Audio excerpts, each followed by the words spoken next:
Zone update. Well, the Brewers took the first game of their doubleheader today out in New York, 7-2 against the Mets. Milwaukee did nearly all of its damage with the long ball, hitting 3 home runs. Sal Frelick led off the game with a solo shot, his second straight game with a home run. After the Mets took a 2-1 lead in the fourth, Bryce Terang tied the game with a double in the sixth. That was followed by a grand slam by Joey Ortiz, with the Brewers back up. Isaac Collins capped the score with a solo home run in the eighth. Those runs, plenty for Freddy Peralta and the pitching staff. Peralta went 6 innings, allowing 2 runs on 2 hits and struck out 6.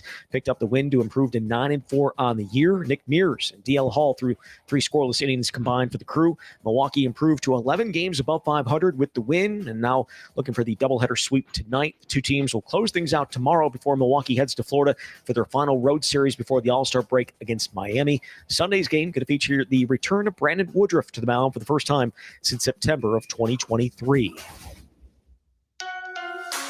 Rural Mutual Insurance, keeping Wisconsin strong. Rural Mutual Insurance is a proud sponsor of the Wisconsin State Fair. As a thank you for your support, they're giving away State Fair tickets. Visit ruralmutual.com/win and enter to win State Fair tickets. Rural Mutual Insurance, keeping Wisconsin strong. Well, the deals can't be official until Sunday, but the Bucs have been as active as anyone in free agency so far, signing Miles Turner and Gary Harris, trading Pat Connaughton, releasing Damian Lillard, and re-signing Bobby Portis, Gary Trent Jr., Kevin Porter Jr., Torian Prince, and Jericho Sims, while watching Brooke Lopez leave for the Clippers. And Wisconsin finished up its roster for the upcoming season by adding Temple transfer forward Elijah Gray. With this Wisconsin Sports Zone Network update, I'm Zach Heil, Prim. Yeah, it was awesome. 2 hits against a team, a lineup like this. I'm looking at,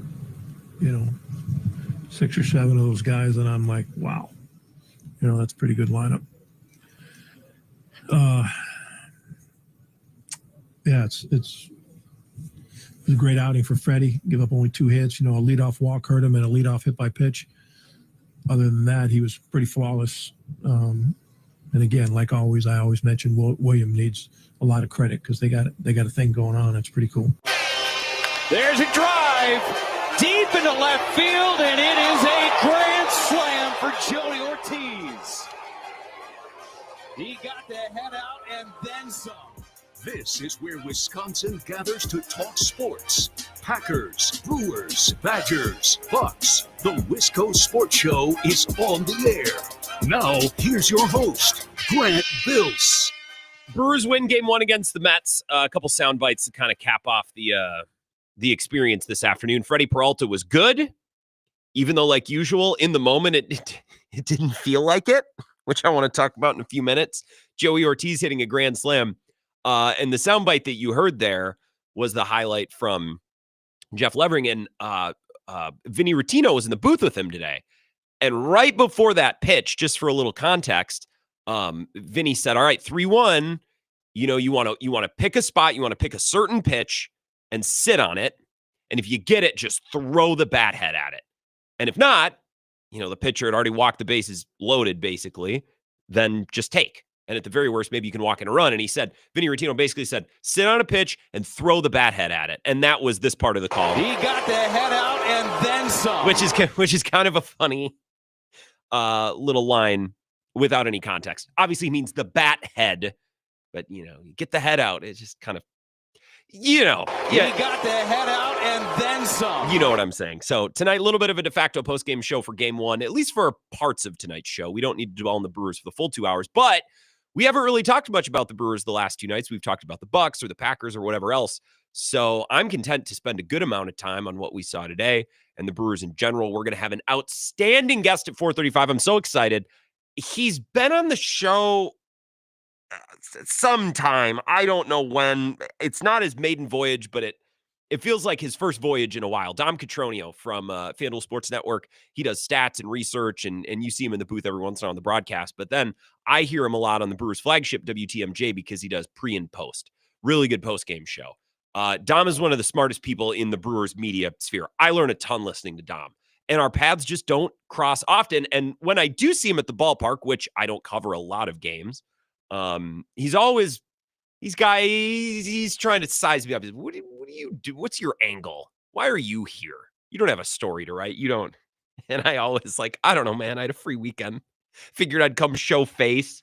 And I do think it's good if you're going to be a gas bag on the radio and rip players or complain about things. You should have to go then ask questions of the manager, ask questions of the players, and participate in the whole thing. And Dom always calls me on that. So I'm really excited to have Dom at 4:35. Really, really heady Brewers conversation here in about 25 minutes. We'll also get to Jesse Temple at 5:35, his weekly Badger visit. They got 2 4-star recruits over the last week, a wide receiver and a running back. We'll talk about that. And he's got a story at Badger Connect about the rest of the quarterback room other than Billy Edwards Jr. So hopefully the quarterback room that they're building for the future between Danny O'Neill and Carter Smith, right? Talking a little bit about those guys. So you hear that conversation in hour number 2. Your calls are welcome in segment number 1. If you're ready, hit the phone lines and I'll get to you to talk Brewers. 608-321-1670. You can comment on the live stream as well. The show streams on Facebook and YouTube if you look up the Wisco Sports Show with Grant Bills, and streams on my Twitter as well, at Wisco Grant. I thought it was important for the Brewers to jump on the Mets early today. The Mets now, if you haven't been paying attention, have lost. What would this be? If they're 3-14 in their last 17 games, does that mean they've lost 14 of their last 17, right? I just wanted to make sure I was doing that very simple. This is why we're having Dom on, is because he can do, number stuff like this. They've lost 14 of their last 17 games. They're just coming off a series against the Pirates in which they got swept. They lost those 3 games to the Pirates, 12-1, 9-2, and 9-1. They've been bad. They feel bad. The vibes stink. And I thought, if you can jump on them early today, you can keep suppressing those vibes because the Mets are talented. I think they'll get it going at some point. You would have to assume. Let's just try to make sure that doesn't happen until the Brewers are out of town. And it felt like they were going to jump on them early. And Sal Frelick did. He hit that leadoff home run. All right, here we go. Let's keep the Mets down. And then the game kind of stalled for a little bit. The Mets answered with a run here, a run there. The Brewers were down 2-1 for a while, and then the game gets broken open later in the 6th inning, I think. Joey Ortiz hit the grand slam that you heard in the intro. So they jumped on him early, kind of. I still think in the grand scheme of things, at least for game 1, the Brewers accomplished what needed to be accomplished. Get a win and keep the vibes for the Mets in the tank, at least for a couple more days. Ideally, the Mets crash and burn and their season never recovers. That make me very happy. And it would benefit the Brewers in the wild card race, and it would just be good for all involved. But I assume the Mets will get it going at some point. Just make sure it's not this week. And I know that the Brewers accomplished this, at least through game 1, because when Joey Ortiz hit that grand slam, I saw that Reed Garrett was trending, the reliever who gave up the grand slam. So I clicked and I started some reading, tweets. And it was all tweets from Mets fans and Mets accounts who were saying things along the lines of here we go again. This is the same game we've been watching for 2 weeks. It's the same script. Mendoza pulls the starter at 90 pitches when he was rolling, brings in a hack like Reed Garrett who can't control the zone, and then the game slips away. It was a lot of commentary from Mets fans online who were saying things like, here we go again. And that's what I want, ideally, the Mets to be thinking in the dugout today. You win game 1, you jump on them early, and you keep these crummy, stinky, awful vibes, crummy and stinky and awful, at least through tonight and the rest of the series. The Mets can figure it out next week. I don't care. But right now, as the Brewers try to stack as many wins in the first half of the season before you get to the All-Star break, they're 2 more challenging series, at least from a talent perspective, is this one against the Mets, and then they have another series against the Dodgers after the Marlins. So their 4 final opponents in the first half will be the Mets, the Marlins, the Dodgers, and then I think the Nationals are the final team, who've showed some promise, but the 2 juggernauts are the Mets and the Dodgers. A little bit of a change up from the Pirates and the Rockies, the 2 teams that the Brewers just played at home. So if the Brewers can stack as many wins as possible against the Mets, who are in the tank right now, survive that series against the Dodgers, hold serve against younger, lesser teams, especially like the Marlins, but also the Nationals, you can finish the first half of the season really, really strong. And I think a big part of that was, especially with 2 days off, getting off on the right foot today and put the Mets in that mental headspace of, it's happening again. Here we go again. That's good. And I think not only with Sal Frelick hitting that leadoff home run and the Brewers eventually, in the 6th inning, kind of cracking it open with that grand slam, I thought that goal was accomplished today, which has me feeling better about tonight. And then with the series finale would be tomorrow. Tomorrow's Thursday. I'm mentally a day ahead because we're all off on Friday this week for the 4th of July. I want to talk about Freddy Peralta a little bit. I was talking about this with Bill on air. Freddy Peralta is freaking hilarious. Because for those who follow the Brewers pitch by pitch, and I'm not saying that those fans are more dedicated or that those fans are better or smarter fans. That's not what I'm saying at all. For people like me who have the free time or have a job that allows them to basically watch every game and ride the emotions with every pitch and every inning. For the people who are in the weeds, Freddy Peralta starts are quite an experience because you'll pull your hair out watching him pitch. Freddy Peralta pitched a 3-up, 3-down inning in the first inning. And I and many others hit up our group chats and hit to Twitter and said, 25 pitches, great. Which, by the way, is pretty hard to do. Like going 3-up, 3-down in the first inning and throwing 25 pitches. And Lindor put a good at-bat together. Like, there's some good hitters there who had good at-bats. They just couldn't get hits. But, right, even when Freddie goes 3-up, 3-down, it's like, but 25 pitches. Oh, my God. Like, for those who are in it and watching pitch by pitch, it's like, you just groan and you bellyache about every little thing. And then fast forward to the end and you look at his final line, it's like, oh, okay, so he threw 6 innings, only gave up 2 hits, 2 earned runs, 6 strikeouts, 1 walk, 100 pitches, 60 strikes. That's actually pretty good. That's actually great. You know what I mean?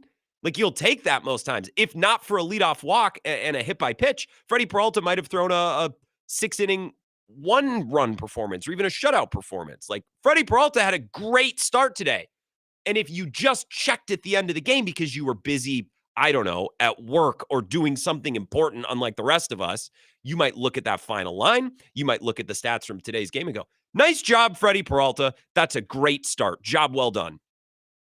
But again, for those of us who are locked in for every pitch, right? You start to miss the forest for the trees of lack of control, higher pitch count, just kind of the Freddy Peralta stuff. But then you get to the end of the start and it's like, oh, he was great. he was great again. That's the Freddy Peralta experience. It's very funny, a very good outing for him today. You just start to go a little crazy if you're locked in for every pitch. And I think this happens, by the way, when athletes play for the same team for a long time. And Freddy Peralta has now, I mean, 2019 is the first year where I remember really watching him with any consistency. And I know he's gone from bullpen to rotation, but it's not like, knock on wood, Freddy Peralta has missed a whole season to get Tommy John. It's not like he has been around for the better part of the last 6 seasons in some role. We've watched a ton of Freddy. And I think in football or in baseball or in basketball, when you have the same player playing for you, you're watching the same guy over and over and over again for a long period of time, you start to find things, you start to pick at things only because you're looking for things to find or looking for things to pick at. You know what I mean? Like, Aaron Rodgers played for the Packers for, I don't know how many years, like somewhere around 15, something like that. And by the end of his career, you just start to go a little bit stir crazy because you've been watching the same guy forever, even though he's been great. And by the end of his career, we're starting to say things like, actually, maybe he needs to throw more interceptions. Like, maybe he's too careful he's too turnover avoidant. It's like, what kind of take is that? That take only comes out when you've watched a guy for almost 20 years because you start to go a little stir crazy. It's like Walter White in the episode with the fly. It's like he's in this lab by himself for so long, he just starts to fixate on things and go a little nuts. Whereas if you just stopped into that lab for 15 minutes and then leave, like, you'd never think anything of it. But with Aaron Rodgers playing for 15 plus years or whatever it was in Green Bay, you start to notice things and pick at things, and it's like a marriage that goes south. Like, you just start to find things and invent things. You start to go a little crazy. And I think because we've watched Freddy Peralta pitch now for so long, longer than Woodruff, or I guess about the same amount of time as Woodruff, but Woodruff missed last year, right? He missed the end of the year before. Longer than Burns.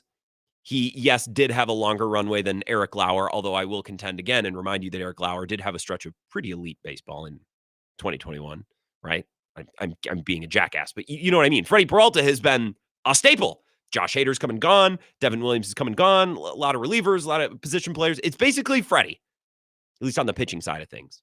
Yelich has been here for a while, but it's Freddy. And again, when you sit in one room for long enough, it's like sleeping over at your grandma's house. If you ever did that, it's like you hear the little clicks and the hums, and you just you become very aware of your environment.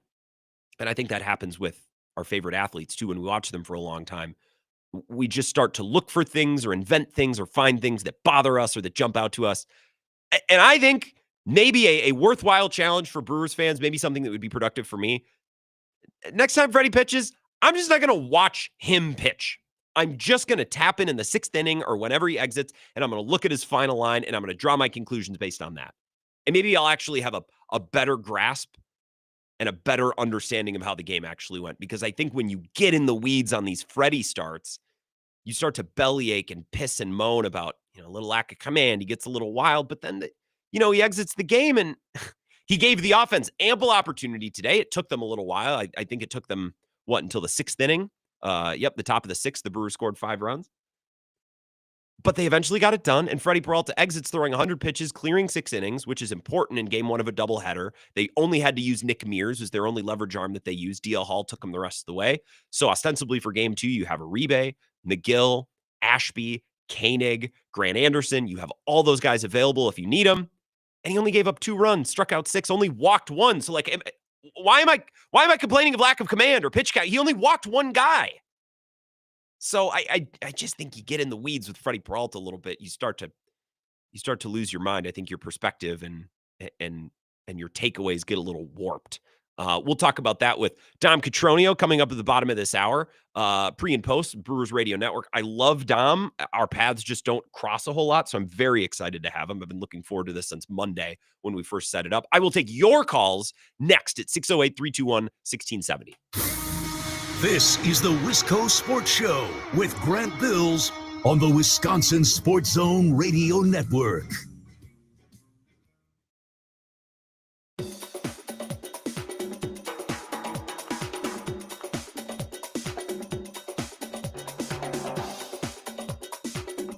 The Wisco Sports Show will resume in 3 minutes.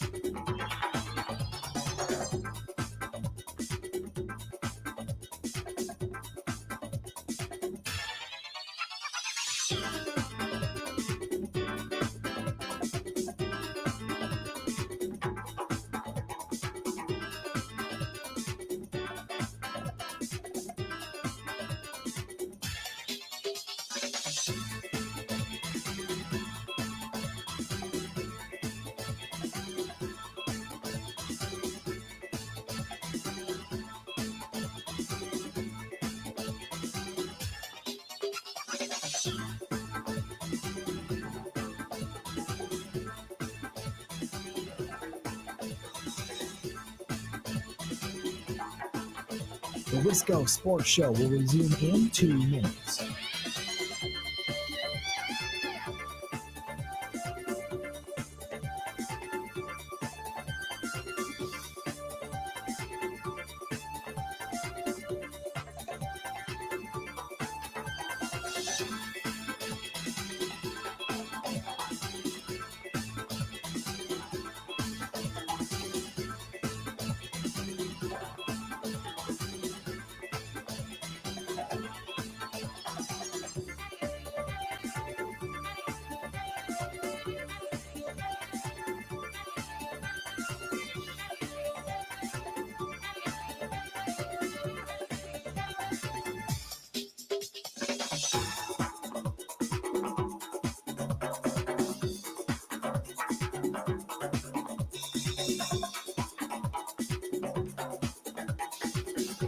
The Wisco Sports Show will resume in 1 minute.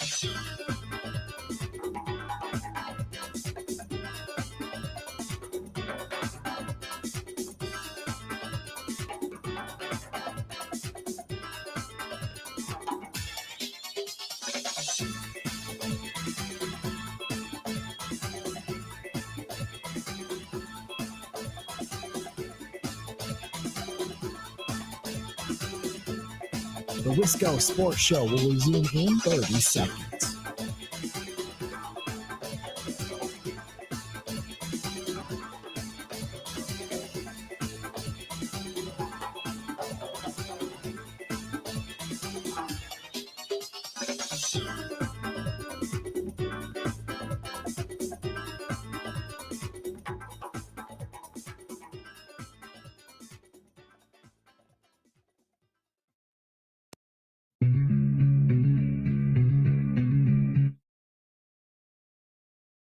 Wisco Sports Show. Dom Cotroneo, Brewers pre and post on the flagship. He also does some good work on the broadcast on the television side as well. Very, very heady Brewers analyst. Very excited to have him here in about 10 minutes. He'll join us on the live stream. And then Jesse Temple in hour number 2. Plenty of time to take your Brewers phone calls and texts and comments in the meantime. Fun game today. Freddy Peralta pitched better than it would have felt if you were watching, which is kind of commiserate. It's appropriate for the Freddy Peralta experience. It's on par for the Freddy Peralta experience. And the Brewers, I think, accomplishing what they needed to accomplish in the first game of this doubleheader turn series tomorrow. Like, jump on them early. The Mets have lost 14 of 17, and their vibes suck. So make sure the vibes suck, at least until you're out of town. They can figure it out later. I think they probably will. Just don't let it happen today. Take advantage of a team that's down bad when you can. Don't give them up. Don't give them an inch. 608-321-1670. Let's take a call or two. Wisco Sports Show. Who's this? Hey, Grant, Clemhead, Mike. Clemhead, good afternoon. Good afternoon, sir. I'm talking to Nick and Rick today. We're the only ones on the show. I see you guys over there on the live stream chatting it up, yucking it up. You guys are probably happy that we're off the Bucks yesterday. We had a pretty NBA heavy show yesterday, and I know that's not everybody's bag. I know, but I can understand. I mean, big news in Bucks land, and it's very, very understood. We all thought we'd give you a break. So I appreciate that. Now, I talked to you Monday, and I said, they lost to the Rockies the day before, and you and I both agreed that it wasn't the end of the world, and 50% of the teams lost that previous day. So good perspective. Now, we also talked about how I don't want the Brewers to give up some of their great, pitchers and up and coming players to get a big bat who might not even pan out. I mean, it's possible you get a guy with a big bat, he gets hurt, he goes into a slump, he's a dink in the locker room. Who knows? But I watched Ortiz today. I said, this young man is really redeeming himself nicely. This guy has been hot. Now you want to take him out, get rid of him, and get a possible big bat? No. Ortiz is figuring it out, and I think he's gonna take the Brewers to first place. I really do. Oh, well, I mean, that bottom of the order, getting contributions from Ortiz and Durbin, again, I think he gets better every time he plays, and he's been a really nice piece who gives them some timely hitting as well. It's been a huge shot in the arm for this lineup because they're not exactly getting the oomph from Churio right now that I'd like, and they're not really getting too much of anything from Contreras, so you need to get offense and production elsewhere in the bottom of the order. Ortiz and Durbin have really provided that. Yeah, you and I talked about Contreras too. I'm hoping he doesn't start the second game tonight. He could use some time off, and and probably Rhys Hoskins will probably play because they probably rested him earlier today, so we might have a pretty good power pack lineup tonight. I am just looking forward to watching Miz. I've already got this show set up to record the game set up to record. So. For posterity, in case he throws a no-hitter. So just so you have it, you can go back and watch the film. Clemhead, that's a good call. I appreciate it. I'm with you on the bats. I don't want them to waste their time acquiring a bat unless it's someone who's actually going to, this is a piece. A Willy Adames type trade. It's a player we like to help us now and to be a part of this moving forward. I have no interest in a Mark Canha type bat. That does nothing for me. You have a bunch of those guys. I would rather just let Ortiz and Durbin continue to play. Isaac Collins was tremendous today. He had 4 hits. And Jake Bauers, you talk about Rhys Hoskins probably starting game 2. He's rested this afternoon. I thought Jake Bauers was great today. He had a couple great at-bats, including 2 walks. I think if you're trying to win a game tonight, I'd start Jake Bauers, I think. So we'll see what they do tonight. Contreras took a couple strays to the leg and to the hand. He's just getting beat up, and he's playing a good defensive catcher, but offensively it just hasn't been there. Although he had a hit early, they moved him up in the lineup, assumedly because he walks. So if you're not going to, produce runs and drive runners home, well, maybe you can get on base and walk. Well, it paid dividends in game 1. He had a hit and a walk, and that strategy, at least through one game, seems to have worked. And we'll talk about that with Dom in about 10 minutes. I want to talk to him about Contreras to really figure out what we're supposed to do there and what the Brewers can do there. 608-321-1670. Wisco Sports Show. Who's this? Hey, Grant. It's Darnell. Hey, Darnell. A little early one today. I got 2 things to say, or 2 real quick points here. Number 1, the reason why I know that the powers that be, the MLB media, I know the national media doesn't watch the Brewers because they always call Freddy Peralta an ace. And he looks like an ace if you look at his box score. He doesn't look like an ace if you actually watch the games. So that's how I know that they've never watched him actually pitch. Yeah. That's they always funny. call him an ace before the year. They're like, number one pitcher for the Brewers and ace. Well, Freddy Peralta. I'm like, he's their ace. Does that make him an ace? Like, what's the worst team in basketball? Like, Colin Sexton was the Jazz's star. Does that make him a star? You know what I mean? Those are two different things. I seriously think if you just didn't watch Freddie pitch and you just checked his box score at the end of every start, I'd think more of him. I would think more of the Brewers, but that's not how we operate. Exactly. So that's what I'm saying. Where I just don't think they watch. And number two, with Contreras, they mention in the broadcast like every game at least 5 or 6 times that Contreras is a walking machine, right? Yep. And that's awesome. But I don't really want my cleanup hitter to be a walking machine. Well, that's why they moved him up. That's the strategy. I know. So he was hitting cleanup for a month and a half. Well, but we have a show to do today, Darnell. I agree. I still don't think hitting him second is a great option. It's just if you move him down in the order, well, then all of a sudden you have Siegler. What's this cat's name? Like you're going to have him up there. You're going to have like Joey Ortiz. I don't want to touch Joey Ortiz. I want to leave him where he is. Right. And I mean, when the entire lineup is hitting really well, except for you, and you're kind of like the only guy in this entire order that isn't producing right now. Yeah. That's got to feel just kind of crappy anyways. But he doesn't want to sit out. He doesn't want to take a week or 2 or 3 or whatever it is off. Not that that's going to help him anyways, because it's a broken finger. Yeah. Right. It's not just going to heal. So I don't know what you do with him. Hopefully Dom knows what to do with him. That would be nice.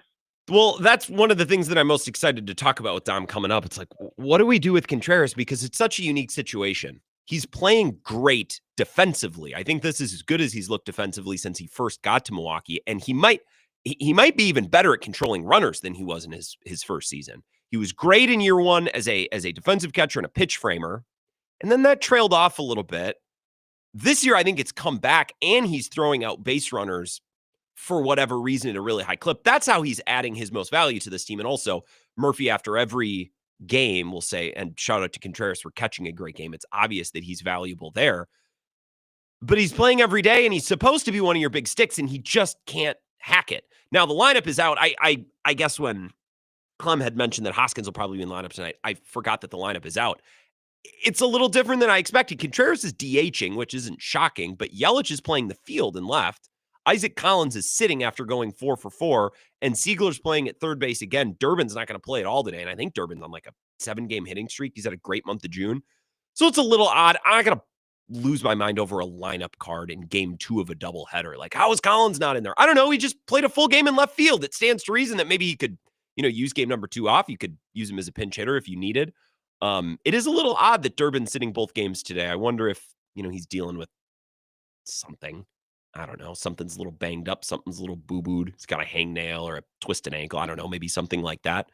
I don't know much about this Siegler guy, and I'll be honest with you. If Murph has talked about him or if there was a story that was written by somebody, I missed it. I'm sorry. I just figured he wouldn't be up here that long. So with all due to Segler or Siegler or Seigler, however it's pronounced, we'll circle back in a couple days. If he's still here, then I'll be there. I think he's kind of the guy who's here until Blake Perkins gets here. He rehabbed last night, and he's rehabbing again today. I expect he'll join the ball club either this weekend or early next week, at which point Siegler might be the guy to go. I don't know. I haven't learned about him yet. I haven't done my research. If he's here for a little longer, maybe I will. But the lineup for game 2 is Frelick in right, Contreras at DH, Yelich in the 3 spot. He's actually playing left field.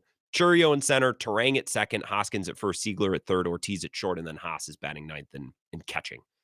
So that would mean Jake Bauer's available off the bench tonight, Isaac Collins as well, and Caleb Durbin, who not only didn't play at all in game 1, he didn't even get an at bat, or he did for Siegler, I guess. He got an at bat and took a walk later in the game. So he did appear in game number 1. Let's take a break. We'll come back.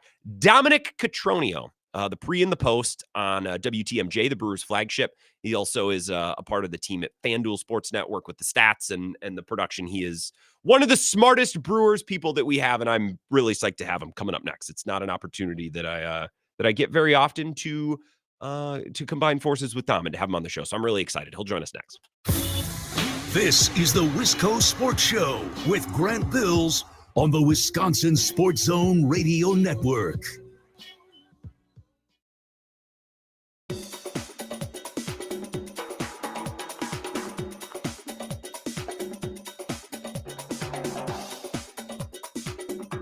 The Wisco Sports Show will resume in 5 minutes.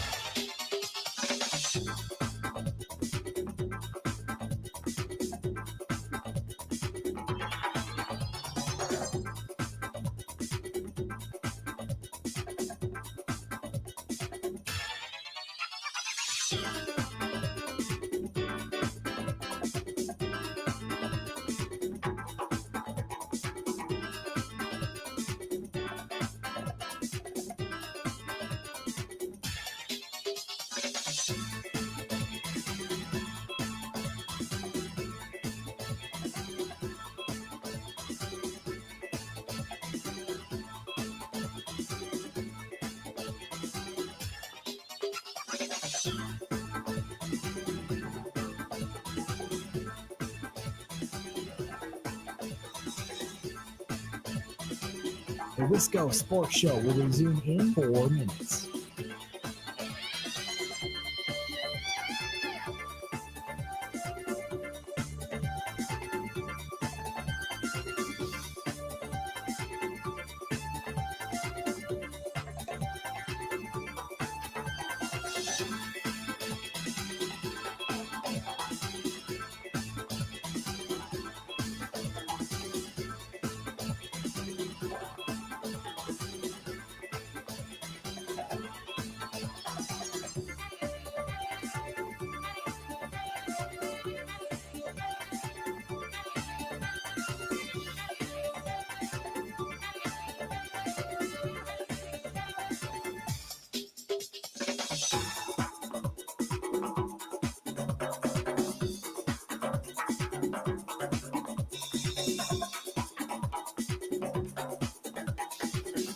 The Wisco Sports Show will resume in 3 minutes.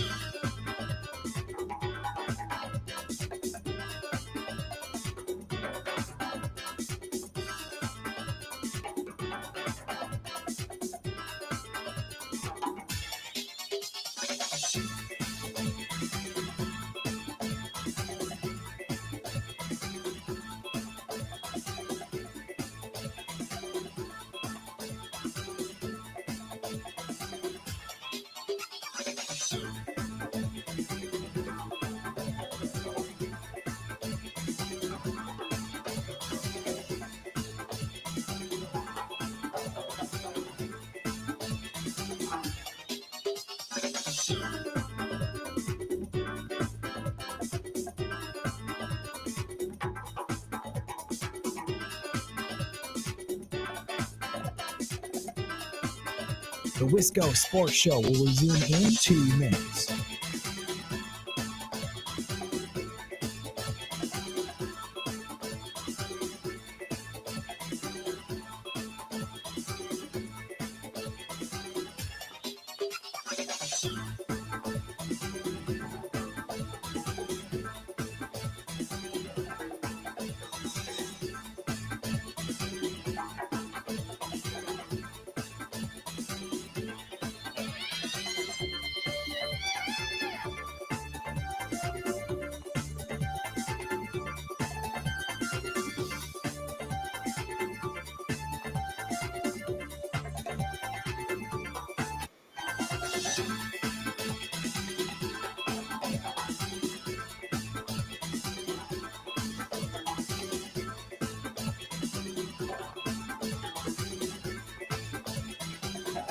The Wisco Sports Show will resume in 1 minute.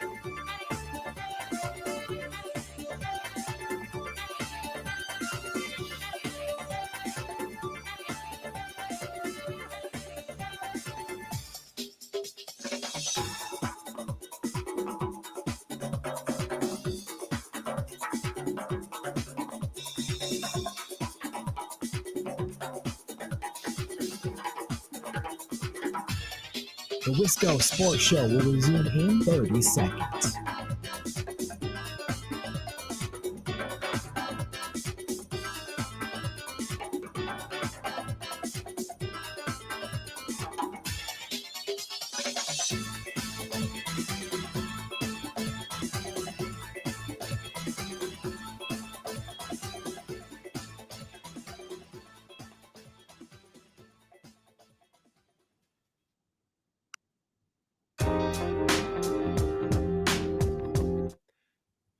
Wisco Sports Show. 1 hour from now, we'll talk a little Badgers. Big recruiting week. They got 2 4-star guys. Jesse Temple, Badger Connect will be here. Always love connecting with Jesse. And I'll take more of your Brewers phone calls, and we might have a little bit more fun with some Miles Turner, Damian Lillard reaction. I got some funny clips of Brian Windhorst and Bill Simmons. Maybe we can have a little bit more fun with that. And in the next hour of the show, joining us now, and I'm very excited, Dom Cotroneo is here, pre and post on the Brewers Radio Network, and he's on FanDuel Sports Wisconsin as well.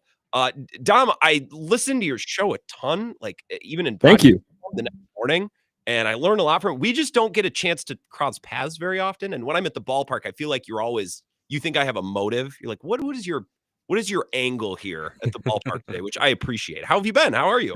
I'm good, man. We're splitting a doubleheader today, so this is like that dead zone of just what do I do? But like it's also like not, I live a little ways from the studio, so it's like can't exactly go home, like can't exactly do anything fun. So we're just kind of I mean, this is the highlight of my day, even better than a 7-2 win in the morning cap of this one. But no, I mean, I joke with you about the rare times that you're in the clubhouse, but I do appreciate that you do come to the clubhouse and be like, all right, you're on the scent for something. So like, right. Spill the beans. You don't come all this way with no game plan. So I have some sort of motive. Yeah, it's good to see and good to have you here, Dom. Thank you. A lot of sports radio interviews, because I produce for Bill too, and we have Brewers people on, and it's like, should they buy or sell, or should they call this guy up? And I kind of just want to get into the nitty gritty on some of the players that are playing and playing well right now, because I think you're just exceptional with that stuff. What have you seen click for Joey Ortiz in the last month or so? Let's start there. I'll start with Joey, is that he's understood, hey, I'm going to get fastballs, right? Like I'm the 9 hitter. They see my numbers and they're not spending a lot of time on me on the scouting report. It's just the truth. And I'm going to get fastballs. And I was talking to Connor Dawson about this last week, hitting coach of the Brewers, of just what has clicked into gear for Joey.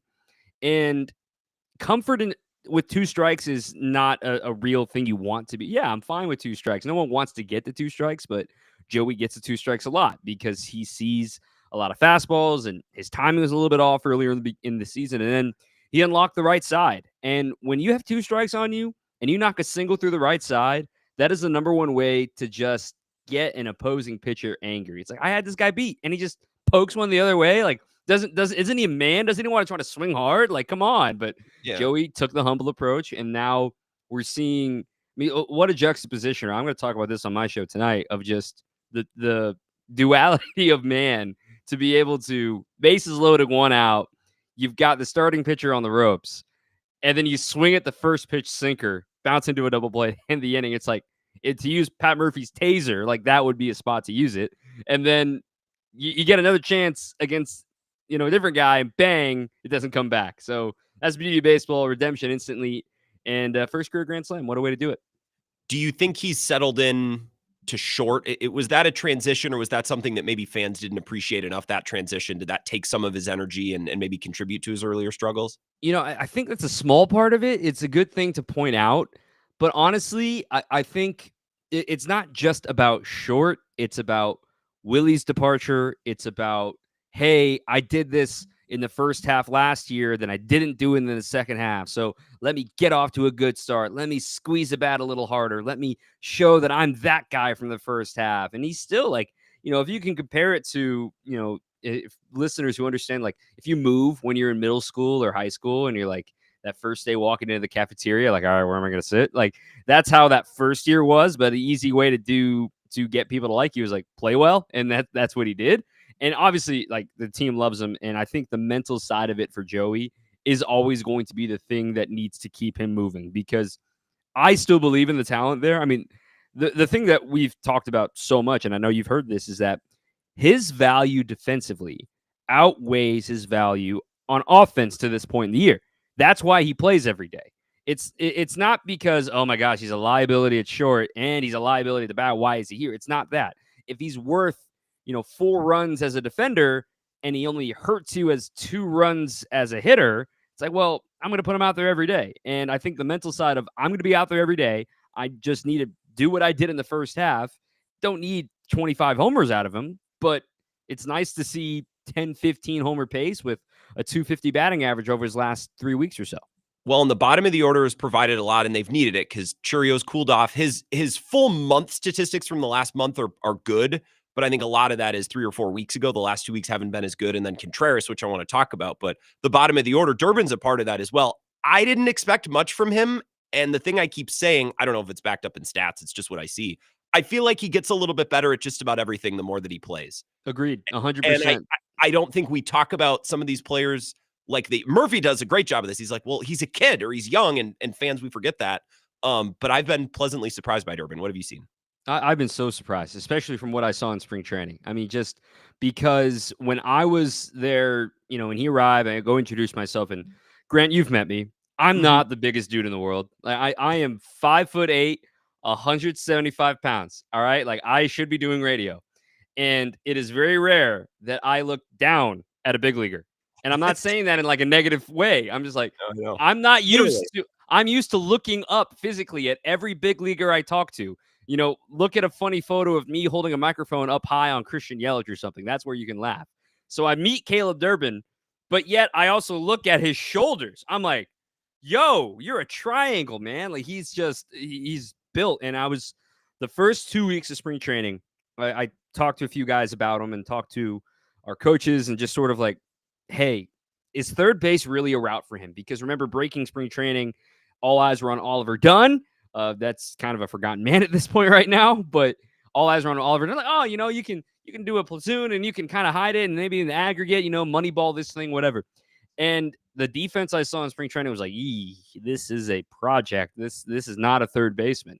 And even the Yankees wanted him to be an outfielder. Like the Yankees were hiding him from the infield and saying, we don't see it with this guy. Let's put him in the outfield.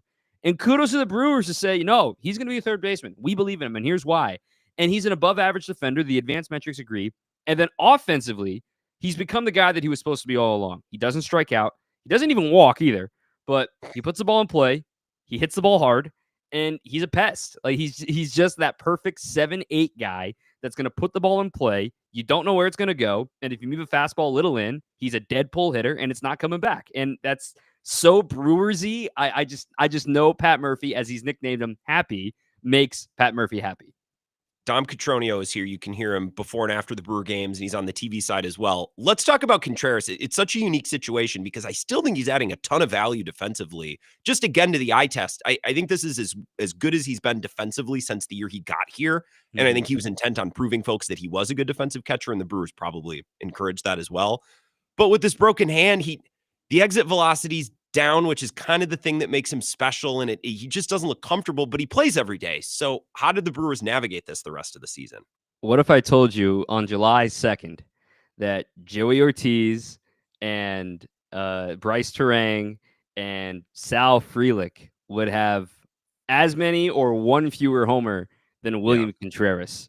You would say, how many games under 500 are they? Yeah. And yet, here they are. And it's because what you pointed out, that defensive value. Pat Murphy points it out every opportunity he gets, sometimes ad nauseum. He pointed it out today. It was the first 60 seconds of his presser. He mentioned it. I'm just like, all right. I think it's just kind of like a take your vitamins type thing with him, where it's just like, all right, I gotta give credit to William Contreras, got to give credit to the other team, got to give credit to our coaching staff, and then move on. But the point with William, recently, we've seen it turn in the right direction with the exit velocities and stuff like this. And I know some people can really get annoyed with the exit velocities. As the resident nerd of Brewers Twitter, I also get annoyed with exit velocities and how much we rely on that as a stat. But when you see a guy going through it in May and June, and you know why, because of the broken finger, and he's explained it and everything in that, he's still dealing with it, but I think he's got to a point of pain management that he understands what to expect. And now, at the end of June, didn't have any really hard contacts today, but all of a sudden we're seeing those 109s, those 112s, those 114s pop up again. And that's the kind of like the embers in the fire, like, ooh, here it comes. And you get really excited because he wasn't doing that at all during the finger, like the worst of the finger. We're seeing him shaking out the hand. So it's a reminder of like, it's another stat we can use to remind you, you're close. Don't change anything. You're close. And I really do think an all-star break for William is going to help him so much. Get to chill, get to hang out, get the finger, get some treatment. And I could really look forward to adding him to a fantasy baseball team in July. And probably makes more sense as a 2-hitter. They moved him up today, which I know a lot of Brewers fans are like, what the hell? You're moving him up? Well, yeah, but moving him from 3 or 4 to 2, you let those walks and the on base become a little bit more of a factor. And I know Brewers fans would like him to be moved down. I just don't know, what that looks like for you moving up. Exactly. And then like today, right? So game 2 lineup, he's hitting second again. He has one of the best walk rates in baseball since the start of June. Like he still has elite ball strike discipline. So he's DHing in the second game because he caught game 1, which means Yelly's going to play left field today. That's kind of the whole, connected circle that we forget to talk about, is that because Yelly's become an everyday DH and Collins has become such a story in left field, you don't get those half days off that we talked about at the beginning of the season that, oh, yeah, give William a half day, he'll be fine. Well, he still caught the most innings in baseball, and he's certainly feeling it. But there he is again today. I love the fact that he can provide something there in that 2 spot.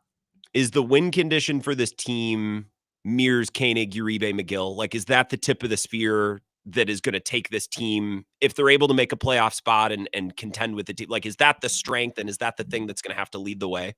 Oh, I think the bullpen is obviously important, but this is going to sound crazy, but I need you to fact check me on this, or just like kind of, give me some support. All right. Am I crazy to think that this year's offense is just as good as last year's offense, even though they don't have Willy Adames, even though they don't have as much power maybe than you would expect? Obviously, William Contreras was a top 5 MVP candidate, but like the point is they had 3 strikeouts in game 1 today. How many games have we seen them have like 5 or fewer strikeouts? Or maybe they're not stealing as much, but it's because they're hitting more doubles, or it's because they're single and still run the bases well. Like, do you think I'm far off on that? Because that's just what my eye test is telling me. It looks different. They still have games where they can have big innings and they can make it happen. It just might not be. The weird thing is not just the absence of Willy Adames, but he had such this outlandish season of 3-run home runs. Like there was a lot of, like, he was great and he played up to the big moments, but I think a little bit of that was fluky. So it's not just that they lost his production. It's that weird slew of 3-run home runs that tilted a lot of innings. Man, I don't know.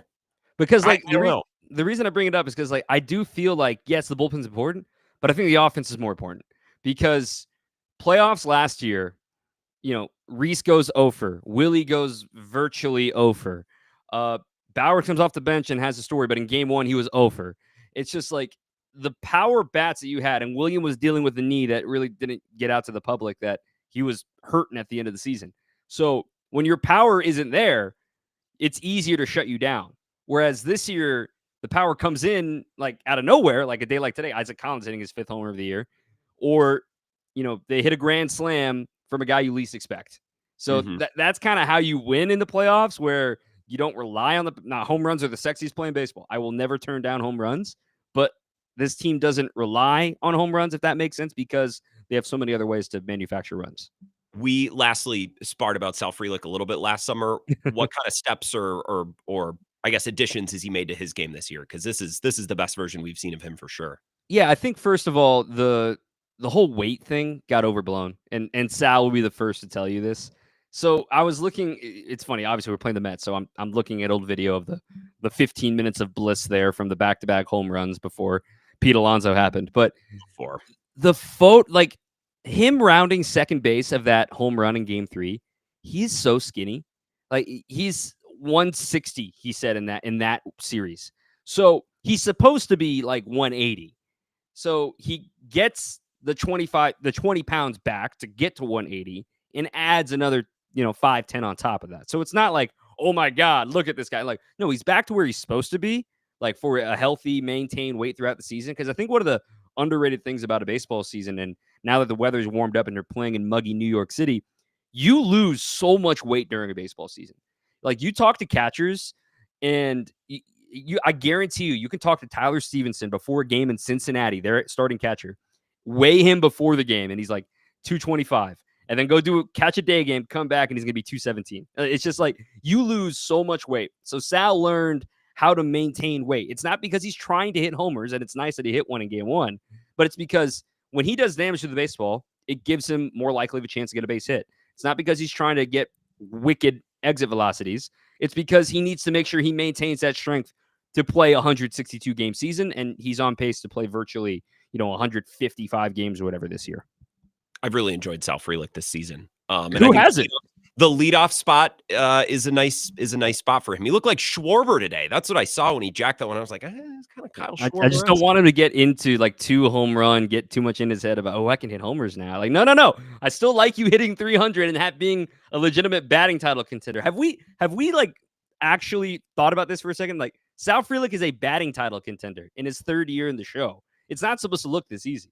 The summer of Sal, indeed. It's gone from a bit to like actually there's a good amount of truth there. It's been Great fun to flow. watch him. Great flow as well. And I if I got to admire it from afar, as a bald man, I just got, hey, tip your cap, man. Respect game. As a member of the bald community. Dom, I appreciate it. We'll catch you on the pre and the post tonight, and we'll have to do this again sometime. You got it. Thanks, Grant. Thank you. Dom Cotroneo, WTMJ, and the FanDuel Sports Network as well, and kind of a supporting stats research role. He's really helpful to broadcast. You'll hear BA point him out. I told you it'd be good, right? When I get excited about a guest, I'm not blowing smoke up your rear end. And I'm excited about Jesse in hour number 2, but we're lucky enough to have Jesse every single week. At 5 o'clock, I'll take more of your Brewers calls. We'll also have a little bit more fun with Bucks audio for 5 or 6 minutes in the second hour. We did a lot of it yesterday, so I won't inundate you with that, but we will have a little bit more fun with that coming up. But final segment of the first hour of the Wisco Sports Show next. This is the Wisco Sports Show with Grant Bills on the Wisconsin Sports Zone Radio Network.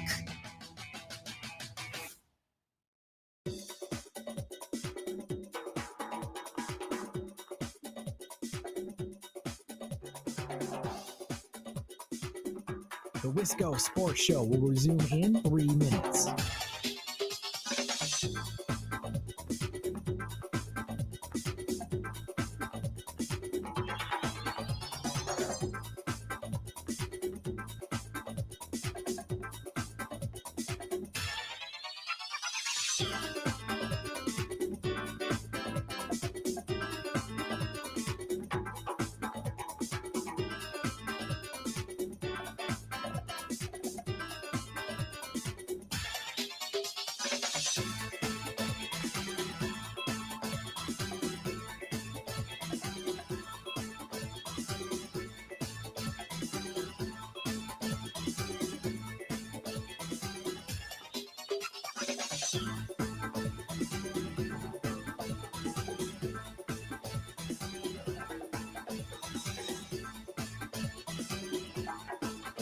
The Wisco Sports Show will resume in 2 minutes.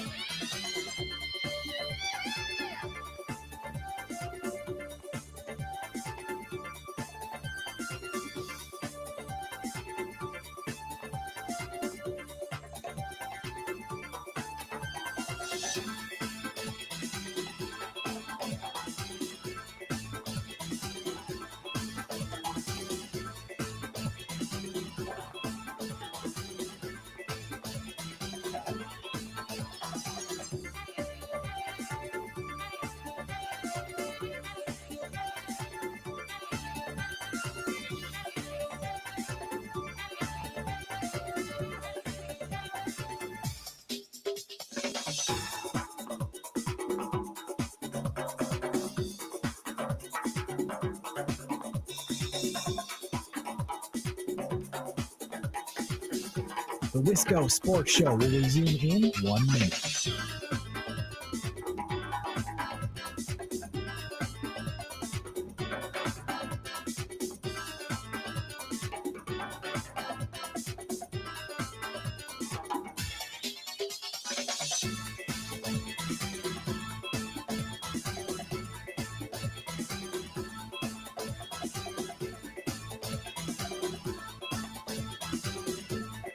The Wisco Sports Show will resume in 30 seconds.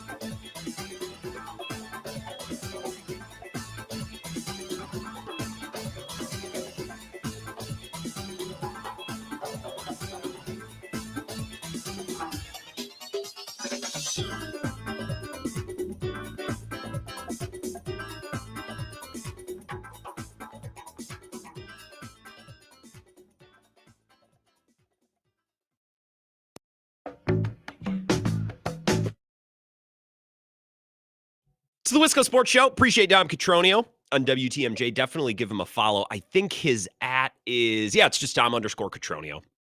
Very easy to find. And if you look up Brewers Extra Innings or any of the podcasts that TMJ puts out, You can get his post-game show like the next morning if you need something to listen to on the way to work. Like I oftentimes will throw that on because he'll give a great recap. You can get it in like 10 or 20 minutes. A lot of times he either has Kashawn or Augie calling in and kind of going over the game with him. So it's a really good recap, even if you can't listen live and you don't listen somewhere where you can pull in WTMJ or you don't want to stream it. A lot of times I'll listen to it the next day. The Brewers lineup is out for tonight for game 2. Mizorowski's on the hill, and G-Dub on the live stream says, when's the last time the Brewers had a player that is must watch like Miz? You know, it's fun. You know, the last player that I remember, like, I have to get home and get the game on because I'm excited to watch this. The player that came to mind was actually Freddy Peralta in 2019. So the year before the pandemic, kind of as the Brewers were coming up and establishing Woodruff, Peralta, and Burns in the rotation. That was kind of the first year because we had gotten a dose of Burns in 2018 and Woodruff. We had known about Woodruff a little while longer. I think he was contributing a little bit before Burns. I can't remember the exact order of operations, but I remember coming home from work. I would do the show in 2019, and it might have even just been a 1-hour show at the time. I can't remember when it went to 2 hours, but I would rush home. And I remember exactly the house I was living in, La Crosse. I remember the backyard. I would bring the little TV out in the backyard on the porch and I would want to watch Freddie. Not necessarily because he was shutting it down like Miz was, but because I was excited. I wanted to see what was there. Which certainly we feel that way about Miz too, but he's off to such an unbelievable start that it's both entertainment value and results hand in hand. The results for Freddie didn't come until a little bit later. And the same could be said of Burns. Obviously, he was so bad in 2019 that I think they sent him down. I can't remember it. I mean, that's 6 years ago now. It's kind of crazy how long ago that is. I appreciate the comment. 608-321-1670 on the text line. Clemhead says you will have to have Dom on more often. Dom is awesome. I love Dom. We have a lot of really good Brewers people. I love Kurt. I love Dom. I love JR. I like Todd. He doesn't do a ton of radio stuff. I love reading his work, obviously, and any podcasting stuff that he does. Hunter, who does really good work for the competition, but who cares?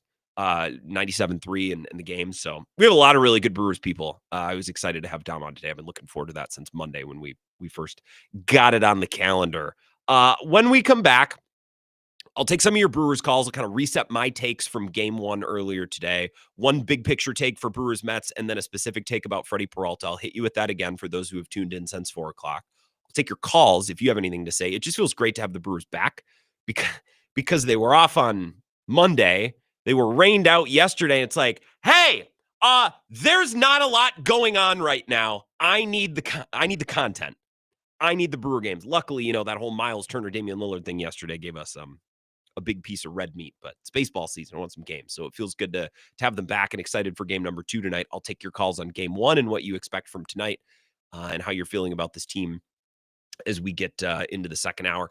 And a little fun with Bucks audio. Just a little bit. 6-minute segment or so.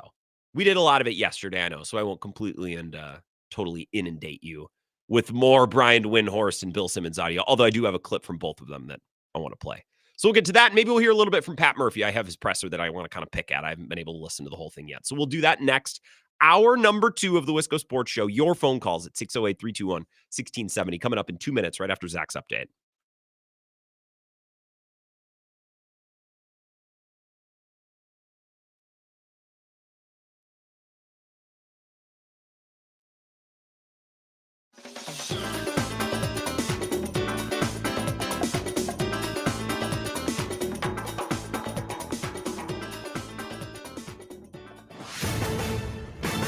This is a Wisconsin Sports Zone update. Well, the Brewers took the first game of their doubleheader today out in New York, 7-2 against the Mets. Milwaukee did nearly all of its damage with the long ball, hitting 3 home runs. Sal Frelick led off the game with a solo shot, his second straight game with a home run. After the Mets took a 2-1 lead in the 4th, Bryce Terang tied the game with a double in the 6th. That was followed by a grand slam by Joey Ortiz, put the Brewers back up. Isaac Collins capped the score with a solo home run in the 8th. Those runs, plenty for Freddy Peralta and the pitching staff.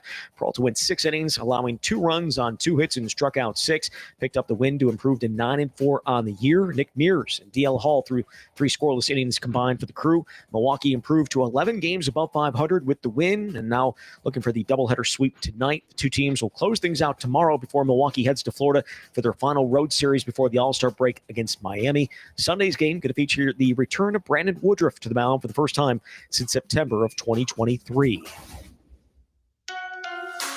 Rural Mutual Insurance, keeping Wisconsin strong.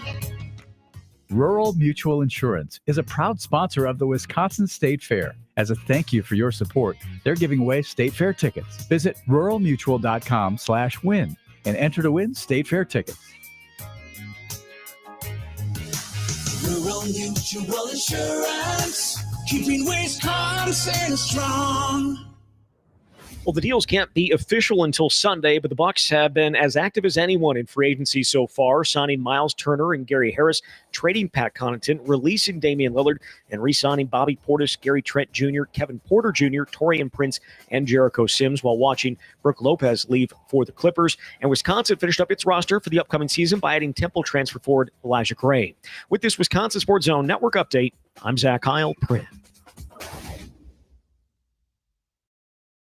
Yeah, it was awesome. 2 hits against a team, a lineup like this. I'm looking at, 6 or 7 of those guys, and I'm like, wow, that's a pretty good lineup. It's a great outing for Freddie. Give up only 2 hits. A leadoff walk hurt him and a leadoff hit by pitch. Other than that, he was pretty flawless. And again, like always, I always mention William needs a lot of credit because they got a thing going on. It's pretty cool.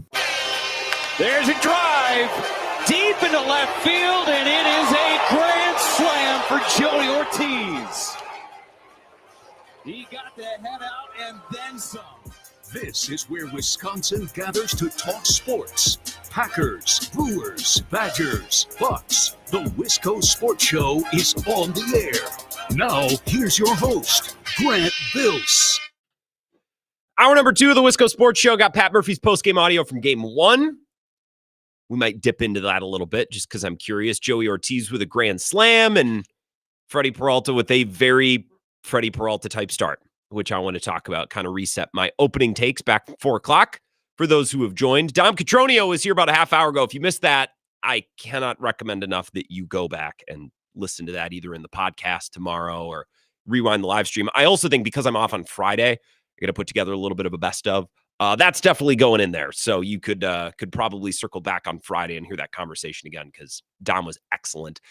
Jesse Temple coming up at 5:35. I should say that the show presented tonight by La Crosse Beer House, the corner of 3rd and Pearl in downtown La Crosse. It's a great place, especially on a summer night this time of year. They got those big garage doors, the hip places where you can kind of do the indoor-outdoor thing, and they open those things up, and the fresh air is coming in. You can go get a delicious mug of that German-style beer. They have a great selection. You can get some German food. You get the fish fry. They have a great, if you just want to go in and get a brat and a beer, not sit down and have a huge meal, but just a brat. I want something to eat. They source their meat right up the hill in downtown or the south side of La Crosse. Bubba's Meats, not too far away. I love Bubba's Meats. Side note, but La Crosse Beer House, if you go to their Facebook page, they'll always be talking about events or if they have live music or something going on.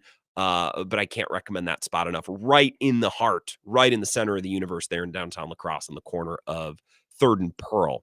I'll take your calls, 608-321-1670, and your comments on the live stream as well on the Brewers. My opening takes are back at 4 o'clock.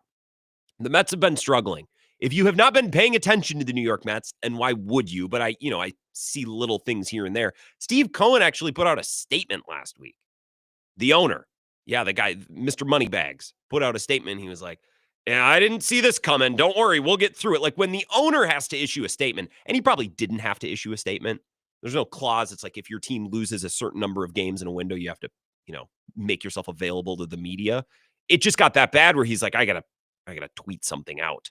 They've lost 14 of 17 games, and I think the best illustration of how bad they've been, the series before this week, over last weekend, they played the Pirates in Pittsburgh. They lost 12-1, 9-2, and 9-1.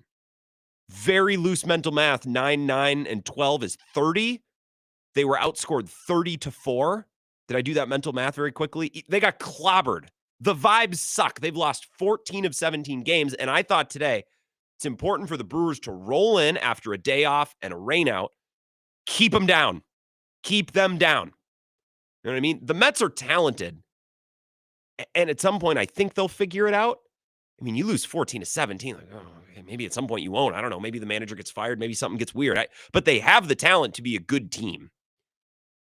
I just don't want them being good until the Brewers leave town. Got to try to get 2 of these 3, continue to put pressure on the Cubs, continue to improve, and to kind of hit your stride over the course, the remainder at least of the first half of the season. And I thought a big part of succeeding in this series was starting strong in game 1. Come out and make the Mets feel like, oh, but here we go again. More of the same. Same song, different verse, right? Or same song, different verse. Same church, different pew, et cetera, et cetera. You know what I'm saying? Right? Like, I wanted the Mets players early in this game thinking, man, we just can't get out of this funk.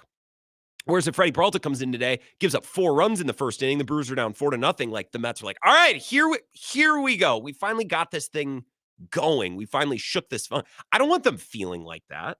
They can feel like that starting Sunday, starting Saturday. They can start feeling that way as soon as the Brewers leave town. I'd prefer they didn't. I prefer they crash and burn and crumble, and they have to trade away pieces, and it's just a nightmare, and it sucks, and Jesse Winker, comes up, and he, takes a fastball to the thigh, and then it gets bruised, and then it's just like this nagging, annoying thing that he has to deal with. Like, that's what I hope happens. But I'll certainly, just give me this week. Just give me the rest of this week. I think the Brewers, and jumping on them today, winning today, and Sal Frelick quite literally jumping on the second pitch of the game, hitting it out, kind of kept the bad energy, the rain cloud over the Mets clubhouse and the Mets locker room and the dugout is what I was trying to say. And I know this to be true because Reed Garrett was the pitcher who came in and replaced the Mets starter, Holmes, who exited after 90 pitches. Fans were pissed, naturally, because he was rolling. You bring in Reed Garrett, walks the bases loaded, and then gives up a tank. And all of a sudden, it's 6-2, and you're wondering, what the hell happened? Our starter was going great. Why does this keep happening to us? It's the same script. I saw Reed Garrett was trending. I clicked on that, and all of the tweets were from Mets accounts. They were like, here we go again. Like, all of the things that you want to hear and see. Excellent work, Brewers, today. So hopefully that transfers into tonight, and if the Brewers can jump out, get a couple runs early, Mizorowski, throws a couple shutout innings to start, and you're like, all right, you're keeping the screws on this team. You're keeping them in this foul mood. You keep them down and out, at least through this series. The Mets figure it out next week. That's fine. That's not my prerogative. I don't care. For this series, I want them to remain in the tank, and the Brewers did a nice thing, at least in game 1 of this doubleheader, to kind of set themselves up for that. Freddy Peralta remains one of the funniest athletes in Wisconsin sports, because you can watch him pitch like he did today and go 6 innings, 2 runs, 2 hits, a walk, 6 strikeouts, I believe, 100 pitches. Very, very good. Very, very good outing. 6 strikeouts, 1 walk. You watch that game. I bitched the whole time. I complained the whole time. Bill and I watched the first couple innings on the air together. We're complaining, 25 pitches in the first inning.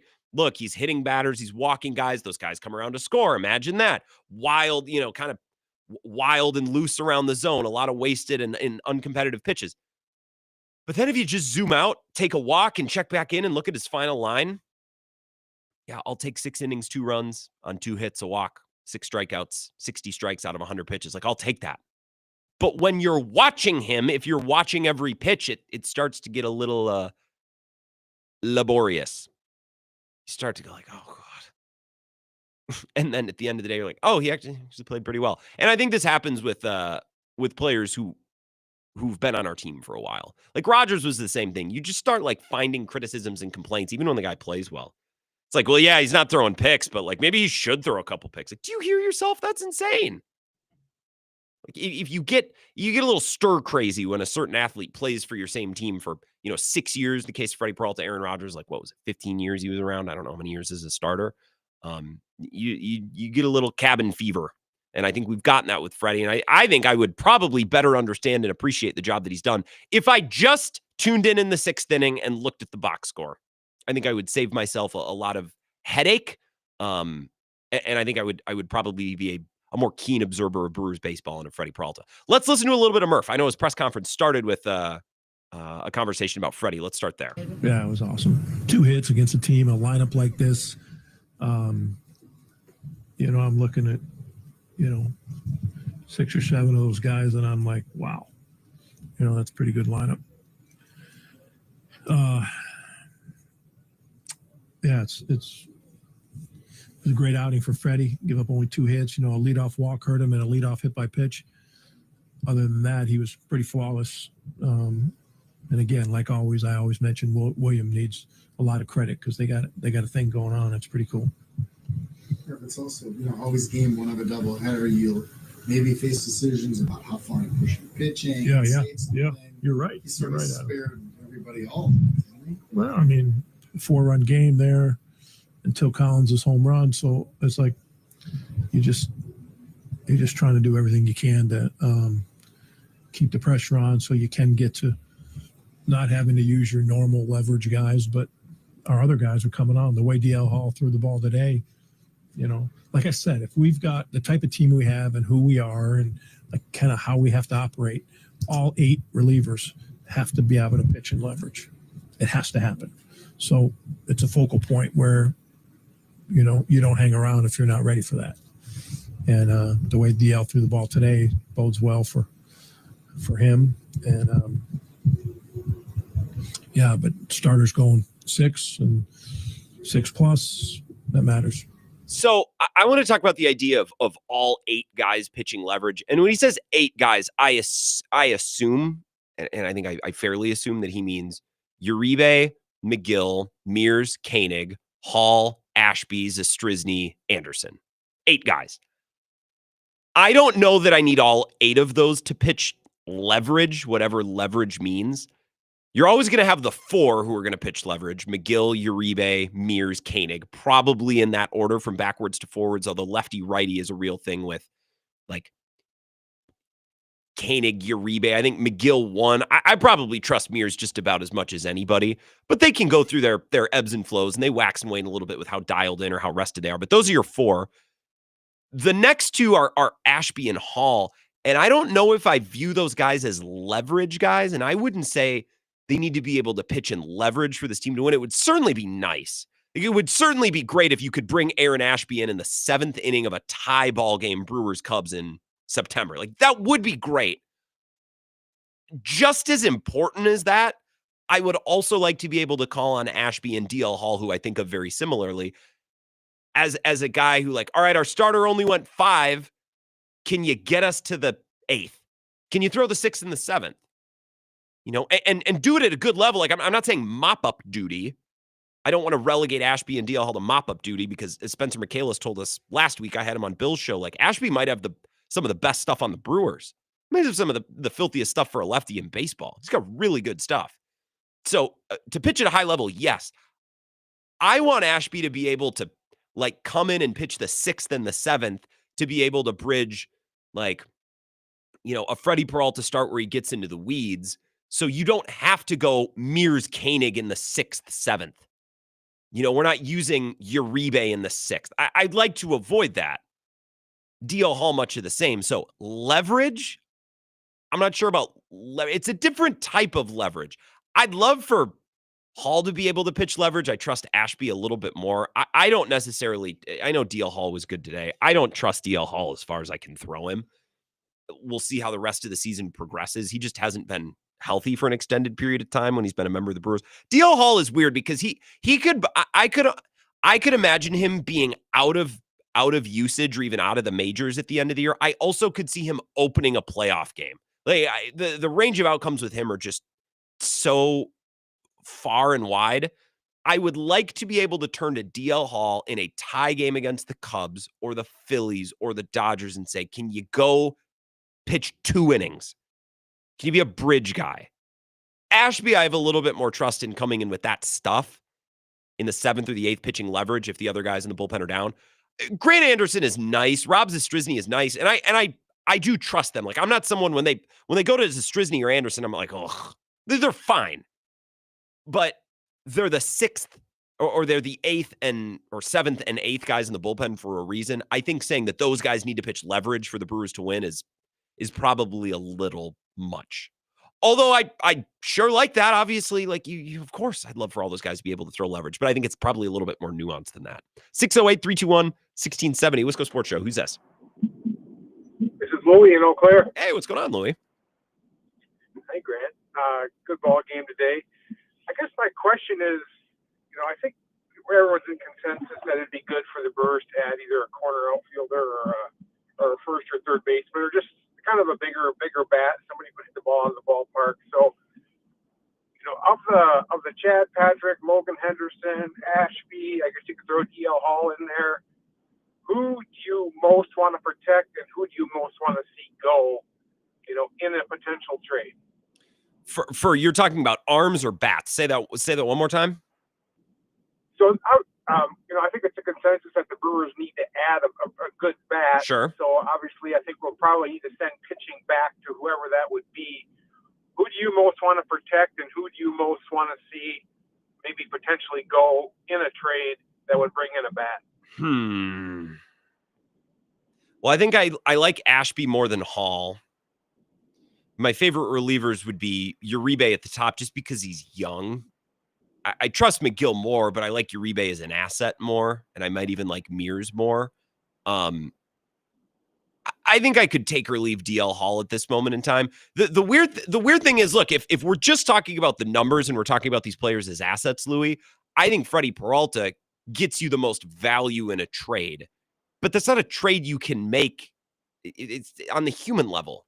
He's your longest tenured or one of your longest tenured players and pitchers. Like I am not as convinced as some that they need a bat, honestly, unless you're going to go out and get a difference-making bat. I don't need Mark Canha on this team. I have no use for that. You know what I mean? Like just an extra guy to be around. I don't really have any use for that. They have a bunch of those guys already.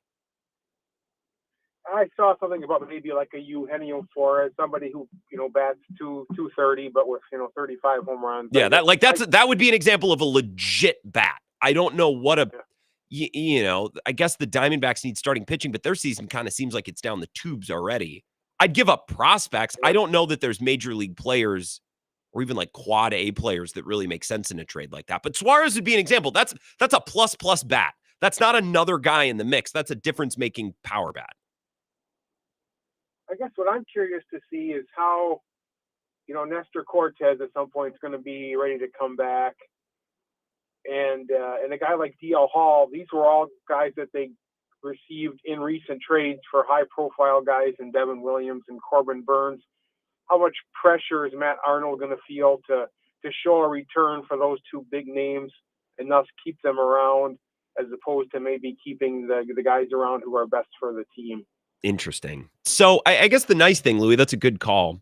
Players like Ortiz and Durbin, it's not like they're coming up on the end of their deals. Hall, too. You have plenty of club control left. You can move those guys around as chess pieces. I think there's a world.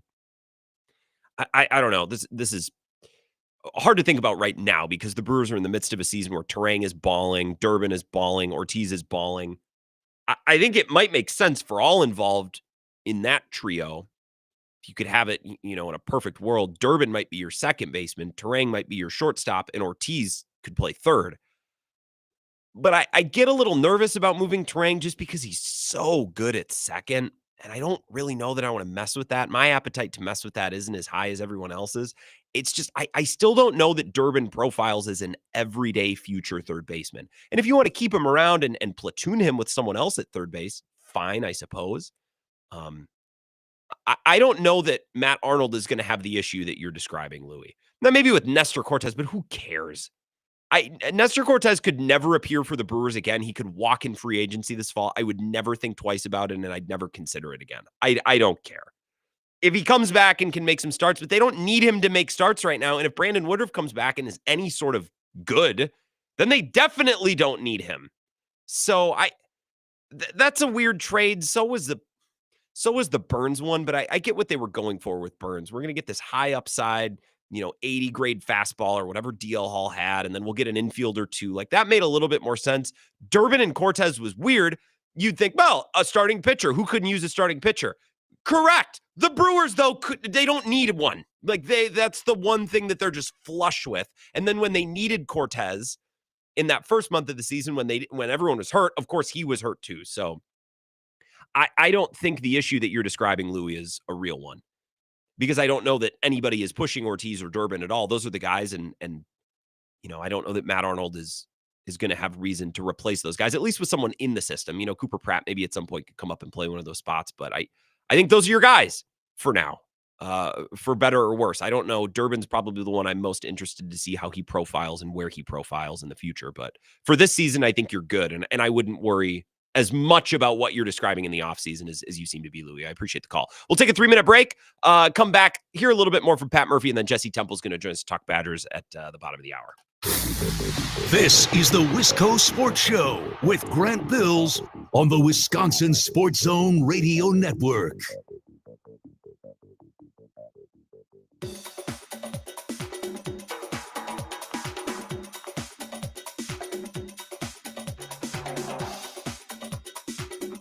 The Wisco Sports Show will resume in 3 minutes.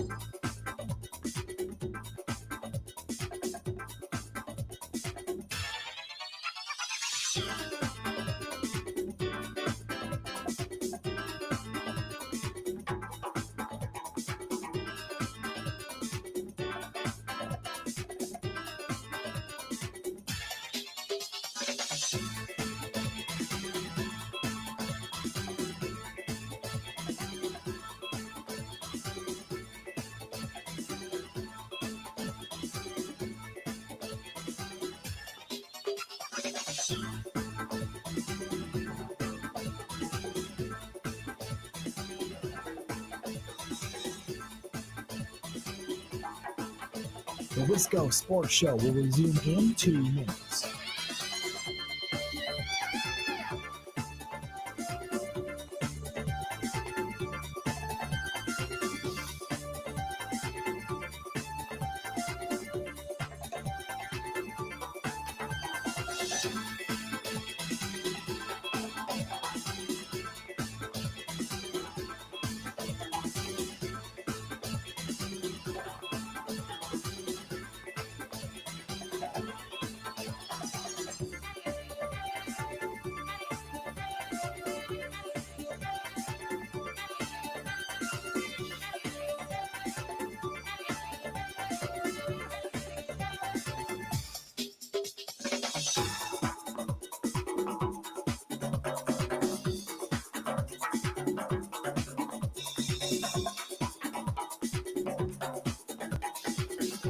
The Wisco Sports Show will resume in 1 minute.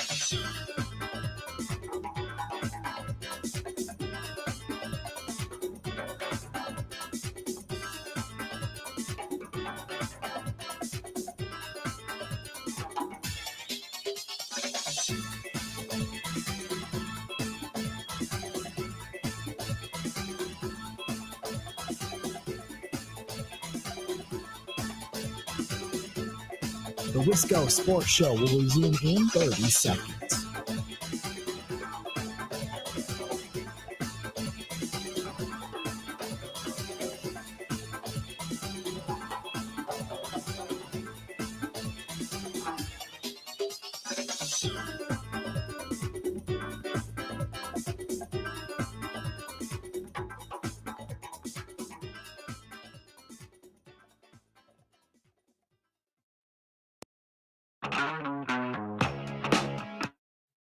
The Wisco Sports Show. Jesse Temple coming up in about 10 minutes. We'll talk Badgers. A couple huge recruiting wins. Wide receiver and running back, couple 4-stars.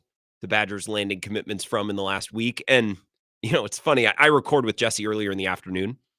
And, of course, I'm going to ask him about these big recruiting wins. And Jesse realizes how fans view this stuff now in modern college football. He's like, well, I know fans are cynical to this because a lot can happen between now and the time that these guys eventually take the field. Who knows if it'll even be for the Badgers? Who knows that they may never take the field at all or live up to this potential? But I agreed with kind of Jesse's sentiment. I think we should still be allowed to celebrate these wins. And if you can't celebrate a recruiting, well, then what, Then what are we doing here? Let's just wait for the first Saturday game. No reason to talk, no reason to discuss, no reason to be fans, except for those Saturday afternoons because what matters, obviously. If you have Brewers thoughts in the meantime, before we get to Jesse, 608-321-1670. We were listening to a little bit of Murphy. He was talking about how all 8 guys in the bullpen, for us to win, they all have to pitch leverage. And I think that's a little much. Koenig, Mears, McGill, Uribe, leverage. Ashby, DL Hall, if needed, I think getting potential 2-inning outings like they got from Hall today or Ashby last week, like that's probably even more important or as important. Zastryzny and Grant Anderson, I like them, and I trust them for the roles that they play. I think to say that those guys need to pitch leverage is a little much, but I'd certainly take it. Let's pick up Pat Murphy where we left off. How about the way the game came back to Joey after? Game came back to Joey. It always does come back to you. Not always that perfectly though. Yeah. He wouldn't have got that second at bat or third at bat if it was up to me, because I would have tased him. He might not have responded well to that. It might have been a double tase. On the guy walked 3 in a row and he swung at the first pitch and hit a pull side grounder. I'm off pull side grounders to begin with. It's not one of my favorite flavors. So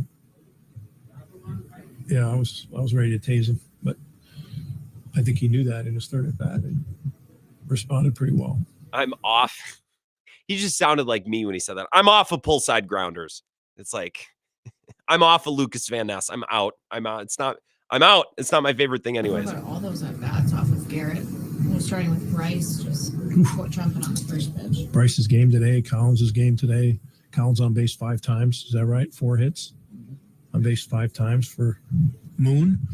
And Moon hasn't really, stopped. He just keeps wanting to play good. And, yeah. So, by the way, on Isaac Collins, Kurt Hogue tweeting this 15 minutes ago. This slick man.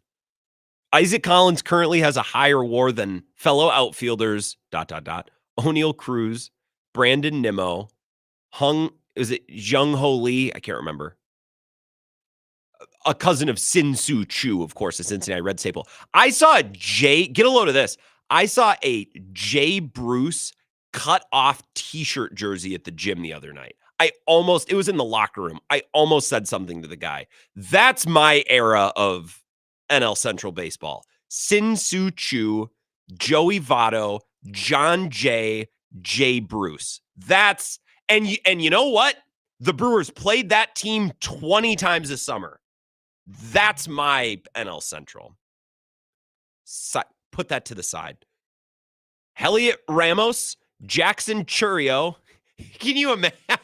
Can you imagine? Oh, Isaac Collins with a better WAR than Jackson. Oh, that's right. He's on the Brewers. Crap. Jaron Duran, Ian Happ, George Springer, Jackson Merrill, and Teoscar Hernandez. Pretty good. Good for Isaac Collins. He's just legit good. Yeah, I thought it was great. And Larry made his debut, and that was good to get that out of the way for Larry. And Terang was great. Frelick getting the tone, setting the tone, and then, he's always, he's just a good player, man. He battles. Mentally, and just kind of the way that the game played out, is there anything to take in game 1 of a doubleheader, especially knowing we've got going in game 2? Yeah, I mean, this is Major League Baseball. Anything can happen in any game versus any team. You just have to kind of stay the course. But when you get a little momentum of winning game 1, that you can look at it 2 ways. Guys kind of go, okay, I did my job. No, your day's not over yet. So, you got to kind of try to keep that uncommon edge, if you will, that contributes to the team somehow. So we're talking about kind of the logistics of a doubleheader. So Yelich is starting in left. Contreras is DHing. Siegler's playing third. This game could get weird, potentially. I don't know. I'm thinking of the possibilities as you get to the 6th, the 7th. Are we going to get at some point Jake Bauers in left replacing Yelich? Are we going to get Frelick moving to first for some reason? You know what I mean? Are we going to get Frelick moving to first like we saw against the Twins 2 weekends ago now? I think that was 2 Fridays ago. It just has a potential to get weird. And is Caleb Durbin, I didn't want to waste my time asking Dom about this. And I told Dom when he came on, it's like, look, we could talk about, housekeeping things, or we could do the classic buy or sell stuff. I kind of just want to get your opinions on players. I wonder if Durbin, if he's dealing with something, because they had an off day and then a rain out and then a doubleheader today, and he's out of the lineup for both games. He did pinch hit earlier today in game one. It's a little odd for how well he's playing. Maybe he's just dealing with a little something, but then it would be classic Brewers. Well, we wanted to give him the day off because he's dealing with something, except we also asked him to pinch hit. It would be classic Brewers, half in, half out, with the way they kind of manage injuries, which climbs up my butt a little bit, but I digress. When we come back, Jesse Temple, Badger Connect in the camp. He's going to join us for his weekly Badgers appearance. Good stuff coming next. This is the Wisco Sports Show with Grant Bills on the Wisconsin Sports Zone Radio Network.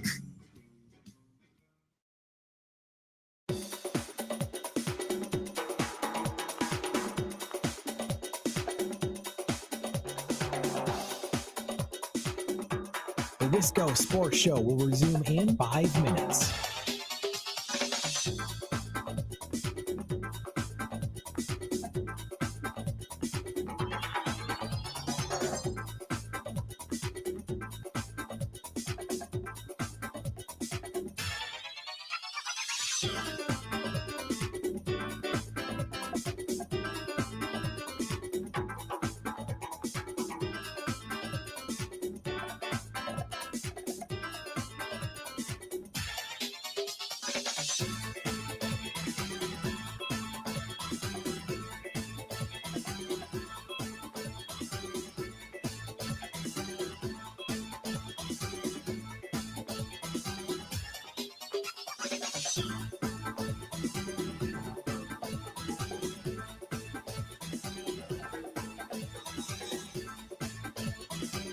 The Wisco Sports Show will resume in 4 minutes.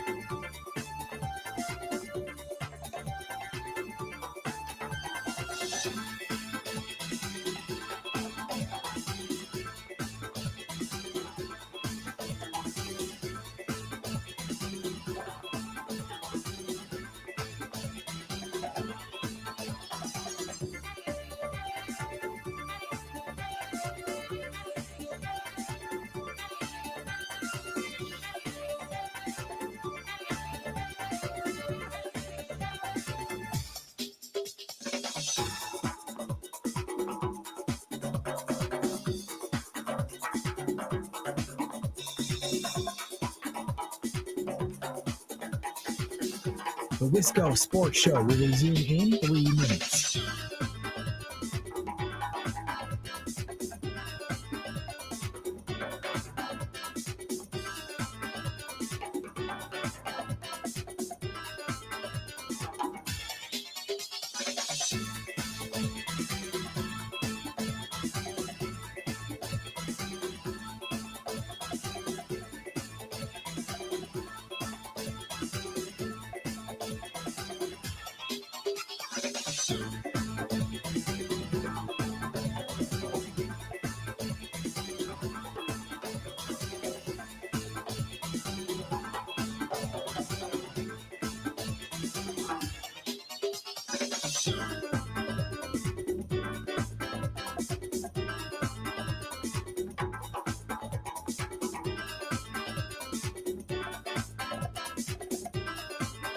The Wisco Sports Show will resume in 2 minutes.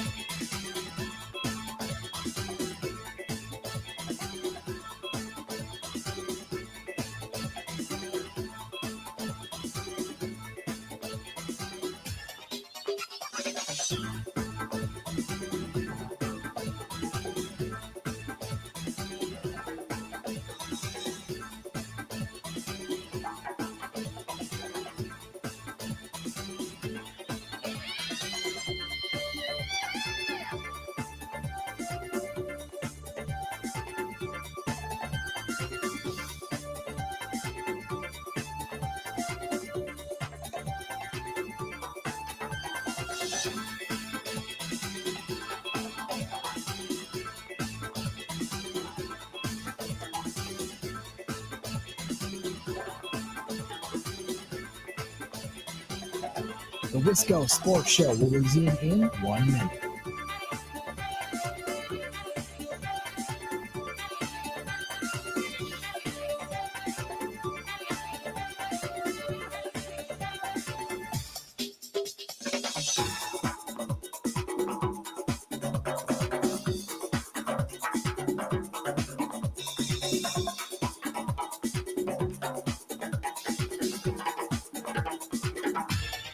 The Wisco Sports Show will resume in 30 seconds.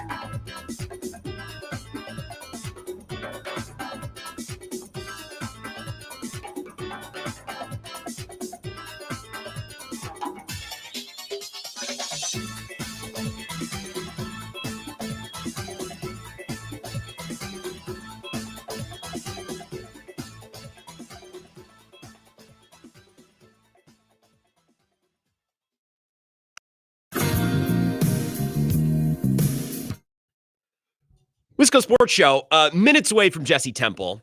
We'll get into that conversation, our weekly Badgers conversation coming up in mere moments. Thanks again to La Crosse Beer House for presenting the show. Corner of 3rd and Pearl, right in the heart, right in the beating heart of downtown La Crosse. Next time you're down there, stop by for a mug of beer or a brat, a big pretzel. The pretzel is, big fan of the pretzel. That's all I'll say. I would definitely recommend a little bit of that. Like their Facebook page and follow along with any types of events that are doing down there, live music, that sort of thing. I still can't believe the Isaac Collins discourse. Kurt Hogue, this tweet again. He's got a higher WAR currently than O'Neal Cruz, Brandon Nimmo, Elliot Ramos, Jackson Churio, Jaron Duran, Ian Happ, George Springer, Jackson Merrill, Teoscar Hernandez. I feel like Kurt probably could have left Jackson Churio off that list. I would have felt better about it. I mean, it's an arbitrary list, Kurt. Can you not put Churio on there? I would like to see a little bit more from Churio in the coming weeks before the All-Star break, by the way, but we don't need to discuss that at the present time. We can circle back. Duncan Holman says, how dare the Brewers kick your show off, Grant? What do you say? I tapped it up because I never missed a Wednesday show. You must have pulled up a stream. Oh, yeah, I believe the game number 2 is at 6:10 tonight. So some of our affiliates are going to drop us. They would have dropped us 2 minutes ago at 5:35 for the pregame show. Apologies. Kristen Chipwa says, I think the Packers and Brewers are in the kind of same situation. A handful of good players, couple great players, but are missing the true game changer. I think that's fair. I mean, Yelich could be that guy for the Brewers. It's just a tough needle to thread. What if he goes cold or what if he gets hurt? Well, then you're kind of porked. You don't also have Mookie Betts and Freddie Freeman like the Dodgers do behind Shohei Ohtani. You know what I mean?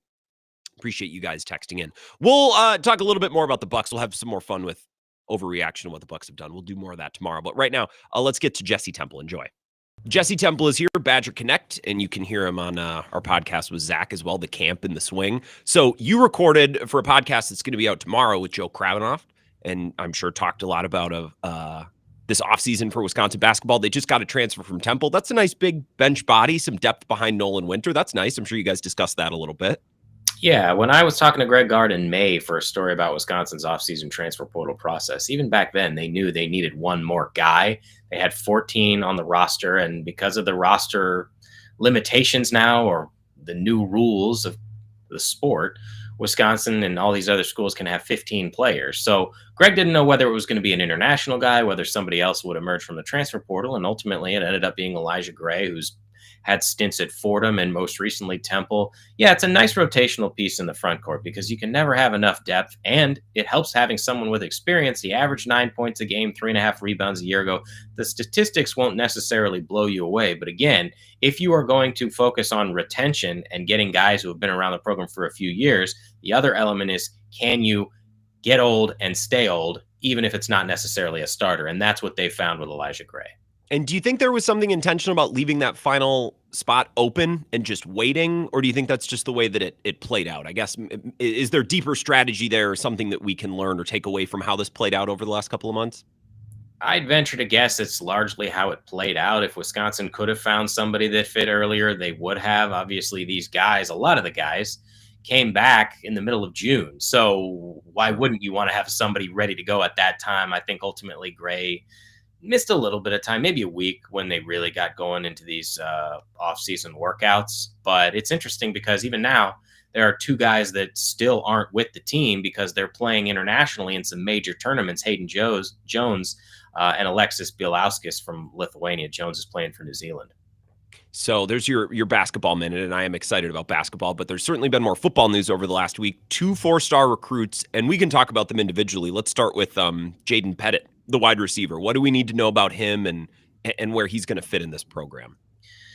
Obviously, there is a lot that can happen between now and when these guys hit the field. And the cynic, I suppose, Badgers fans who are cynics, or maybe they're just realists. I saw a lot of that in the comments of like, well, why should we care? You could decommit and then commit somewhere else, or you could come here and then leave. You should still, if you're a fan, be able to celebrate the good moments. And both of these 4-star prospects, Jaden Pettit and Amari Latimer, the running back, are worth celebrating. Jaden is such an intriguing prospect because landing this level of player doesn't happen very often for Wisconsin. He's a 4-star 24/7 Sports composite prospect. He is a 6'4", 200-plus pound wide receiver. And if you watch his film, he is such a physical wide receiver. He will go down and win 50-50 balls and create mismatches because there's not a lot of 6'4" DBs out there. So I think it's a really good ad because it's his other options, or the schools they at least visited during official visit season, included Oklahoma, North Carolina, and Missouri. And I wasn't sure Wisconsin was going to get this done because initially the Badgers just wanted 2 wide receivers in the class. They had one earlier on and then added one during official visit season when they brought in Zion Legree on the 3rd weekend. And so once he committed, I didn't know what was going to happen, but Jaden is such a high caliber player that Wisconsin staff viewed him as a take no matter how many wide receivers they had committed, which says a lot about his skill set. And another little factoid about him is he just transferred to a new school in Naples, Florida, and the coach there now is Chris Maragos, who's a former Badgers defensive back and obviously very familiar with the program. And I think he summed it up best by saying, I've been around the program a long time, and no disrespect to the wide receivers that have been here the last 20 to 25 years, but this guy's potential is as good as any of them. That's all exciting now. We'll see whether potential turns into production. But again, at this stage, an awful lot to like about this recruiting win. Well, and some of the best Badger wide receivers in my lifetime, or we can say, I guess, in recent or modern history, they're guys who've developed into studs. They're not necessarily guys who've come in. I talked about this with Zach last week. I think one of the players who was rated this way or higher was Lance Kendricks before he reclassified or changed positions to a tight end. And I can't remember who the other one was, but Zach gave me 2 names. It's typically the guys who come in and develop a little bit, and that's a little bit of a theme in this program. But for someone with the raw tools and the size and the skills and all that, this is a pretty good get for Wisconsin. And I think we can celebrate that while also remembering, there's a lot that separates now and a snap being played on the field for Jaden Pettit. Amari Latimer, you were pretty confident that was going to get done. A lot of Badgers fans felt good about that, and Badger people did. So what made this a marriage that everyone felt confident about really up until the day he announced this last weekend? There were a number of things. It didn't hurt that his older brother, Jameer Latimer's the second, is on the roster now. He transferred in January from Jacksonville State. So you had that connection. I think Devin Spalding, the running backs coach, deserves a ton of credit for ultimately getting this done.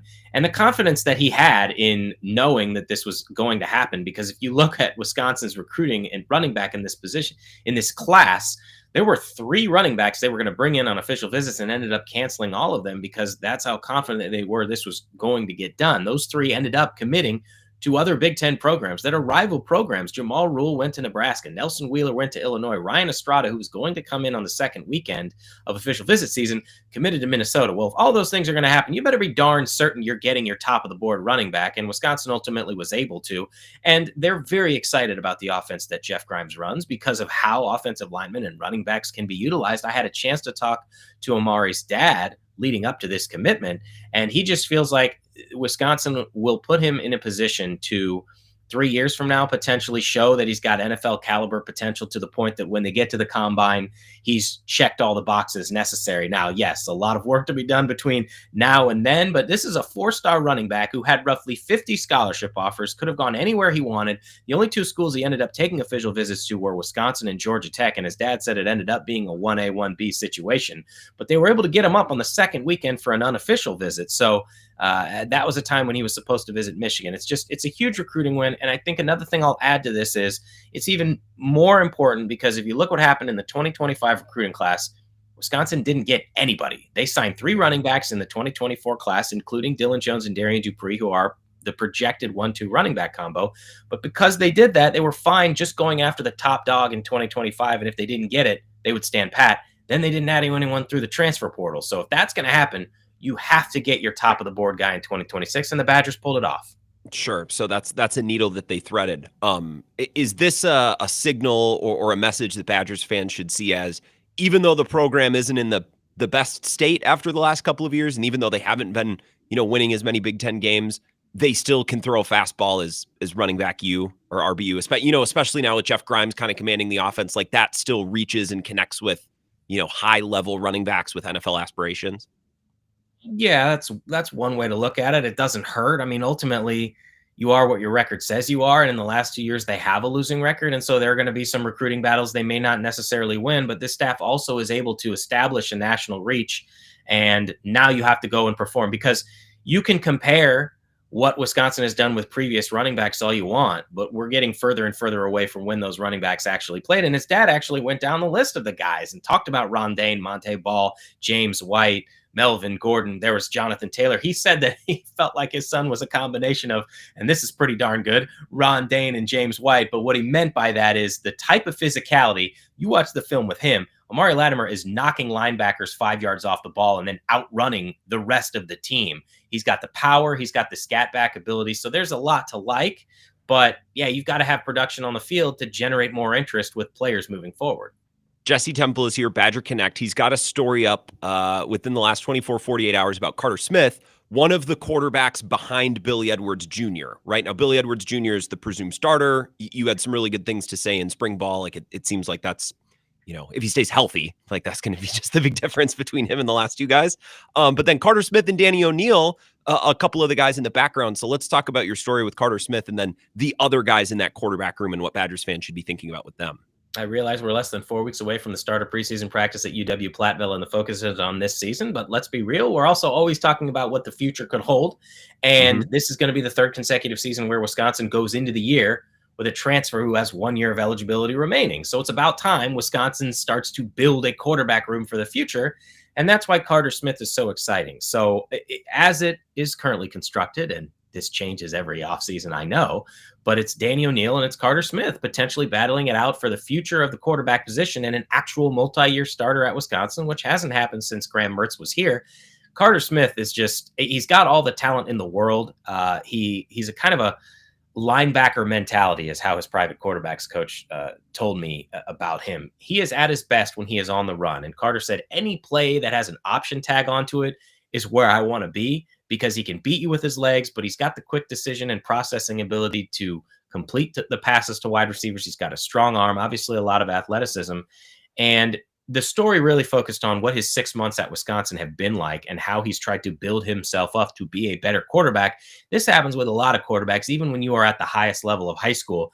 You sit back in a shotgun spread offense. You don't have to think about the defense. You don't have to flip protections. You just find your open receiver, and you're so athletic that nothing else really matters. Well, when you get here, everything is completely different. So he talked about the learning curve and all the different things that he has to do differently, including even what it is like to go under center and take snaps, which he never did in high school. He said the last time he did it was when he ran a wing tee offense in junior high school and was just trying to hide behind his offensive line.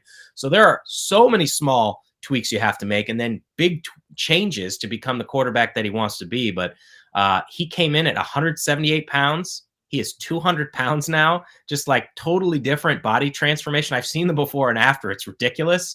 Again, that doesn't necessarily win you games, but this is why you enroll early. And the fact he fell in Wisconsin's lap, I realized the Badgers had to go get him, but he was committed to Michigan for almost a year. And then Michigan told him, we're going to go after Bryce Underwood, the #1 player in the country, and throw a ton of money at him. Well, he decommitted late in the cycle and ended up at Wisconsin. So one team's loss is another team's gain. It'll be interesting. I can't believe we're this close. I saw a tweet the other day where it's like, we have NFL football this month. Like there's a preseason game in the very last couple days of July. It's like, holy crap. So definitely get your primer on the quarterback room at Badger Connect. He also has a Badger Bite video up with Ronnie Porter, who's coming back for year number 4 with the women's program now. She's back for, I think, season number 4. This will be her third season. Yeah, she was in the transfer portal briefly and then came out with the new coach, Robin Pinchton, and obviously totally rebuilt women's basketball roster. And you guys played horse. How did you do? A very spirited game is all I will say, that went down to the wire. Good. You're a competitor. Excellent. So go check that out as well. Thank you, Jesse. Have a good 4th of July. Thanks, Grant. Talk soon. This is the Wisco Sports Show with Grant Bills on the Wisconsin Sports Zone Radio Network.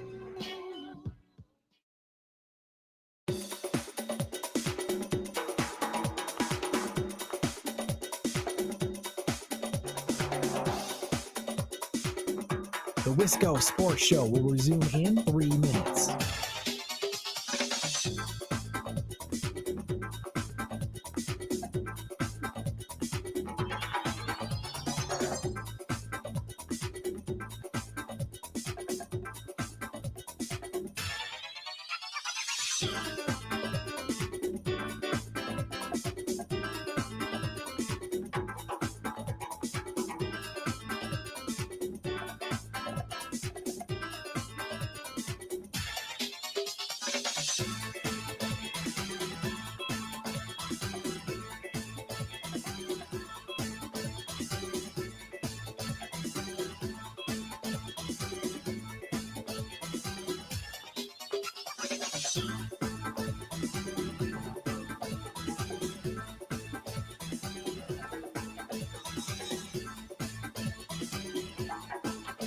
The Wisco Sports Show will resume in 2 minutes.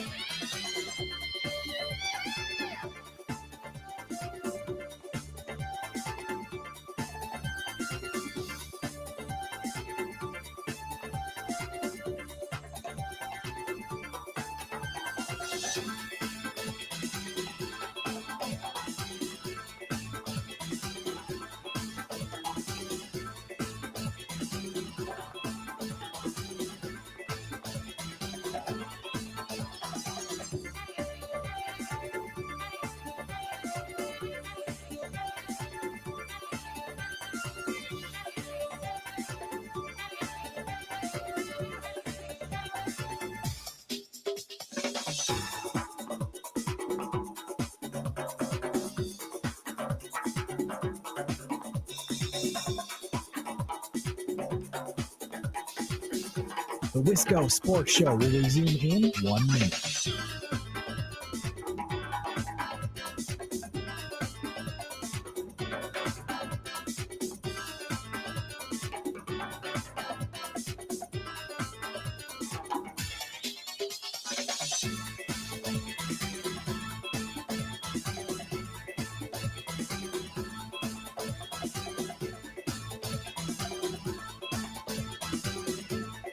The Wisco Sports Show will resume in 30 seconds.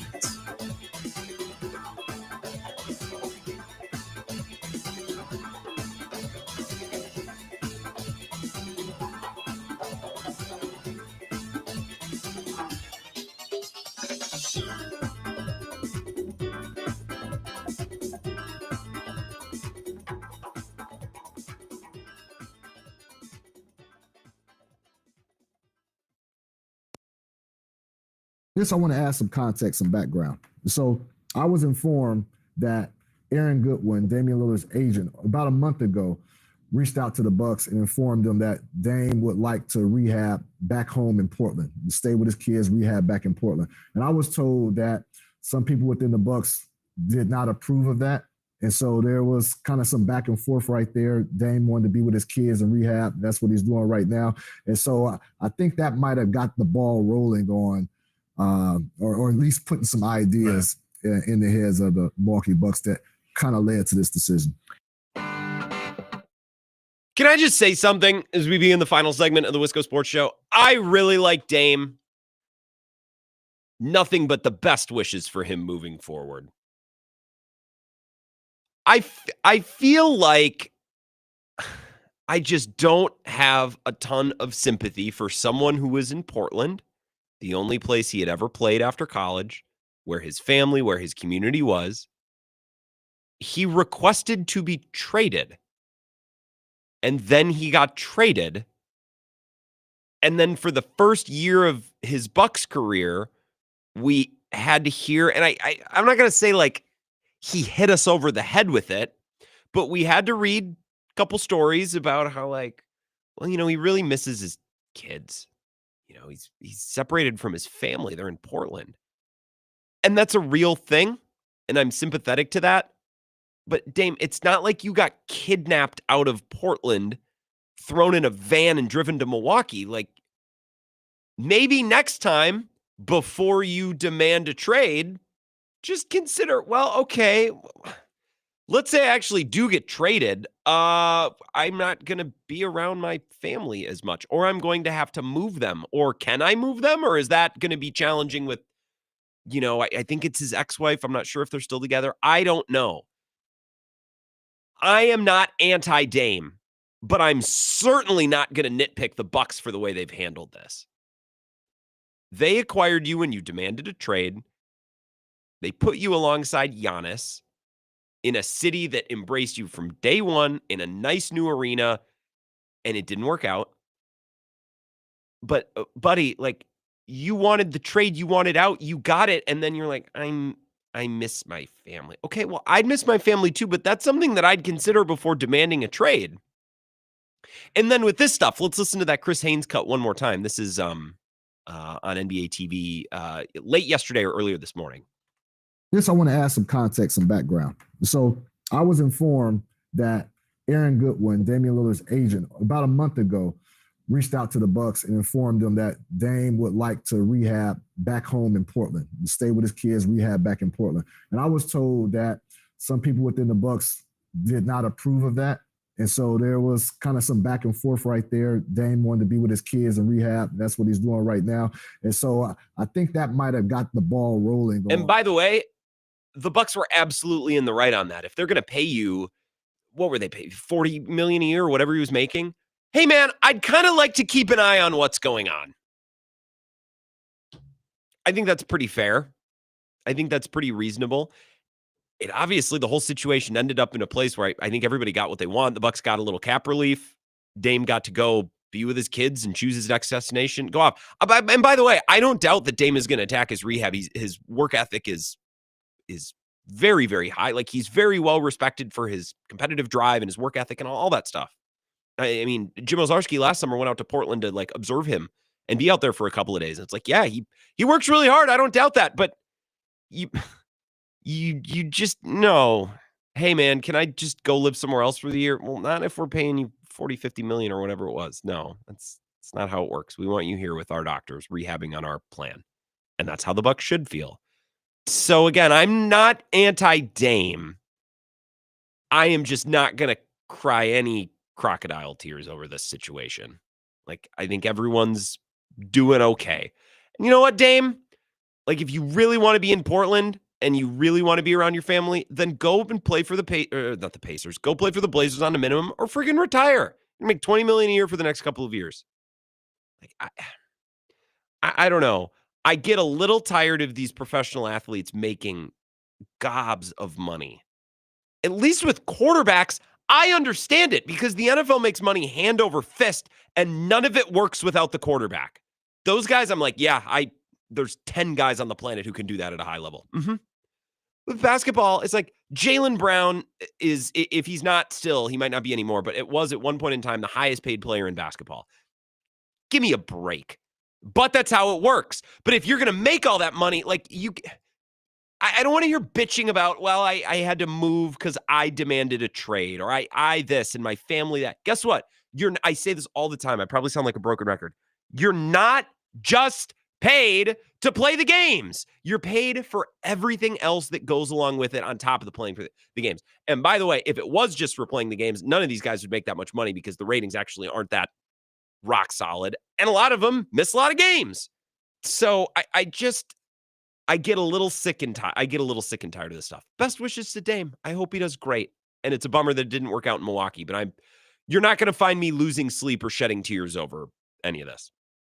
Sorry. You're just not. The Bucks did the right thing, and I think everybody got what they wanted and on some level needed. Tomorrow, we'll wrap up the week on the Wisco Sports Show before the 4th of July. Enjoy game 2 of the doubleheader tonight in Miz.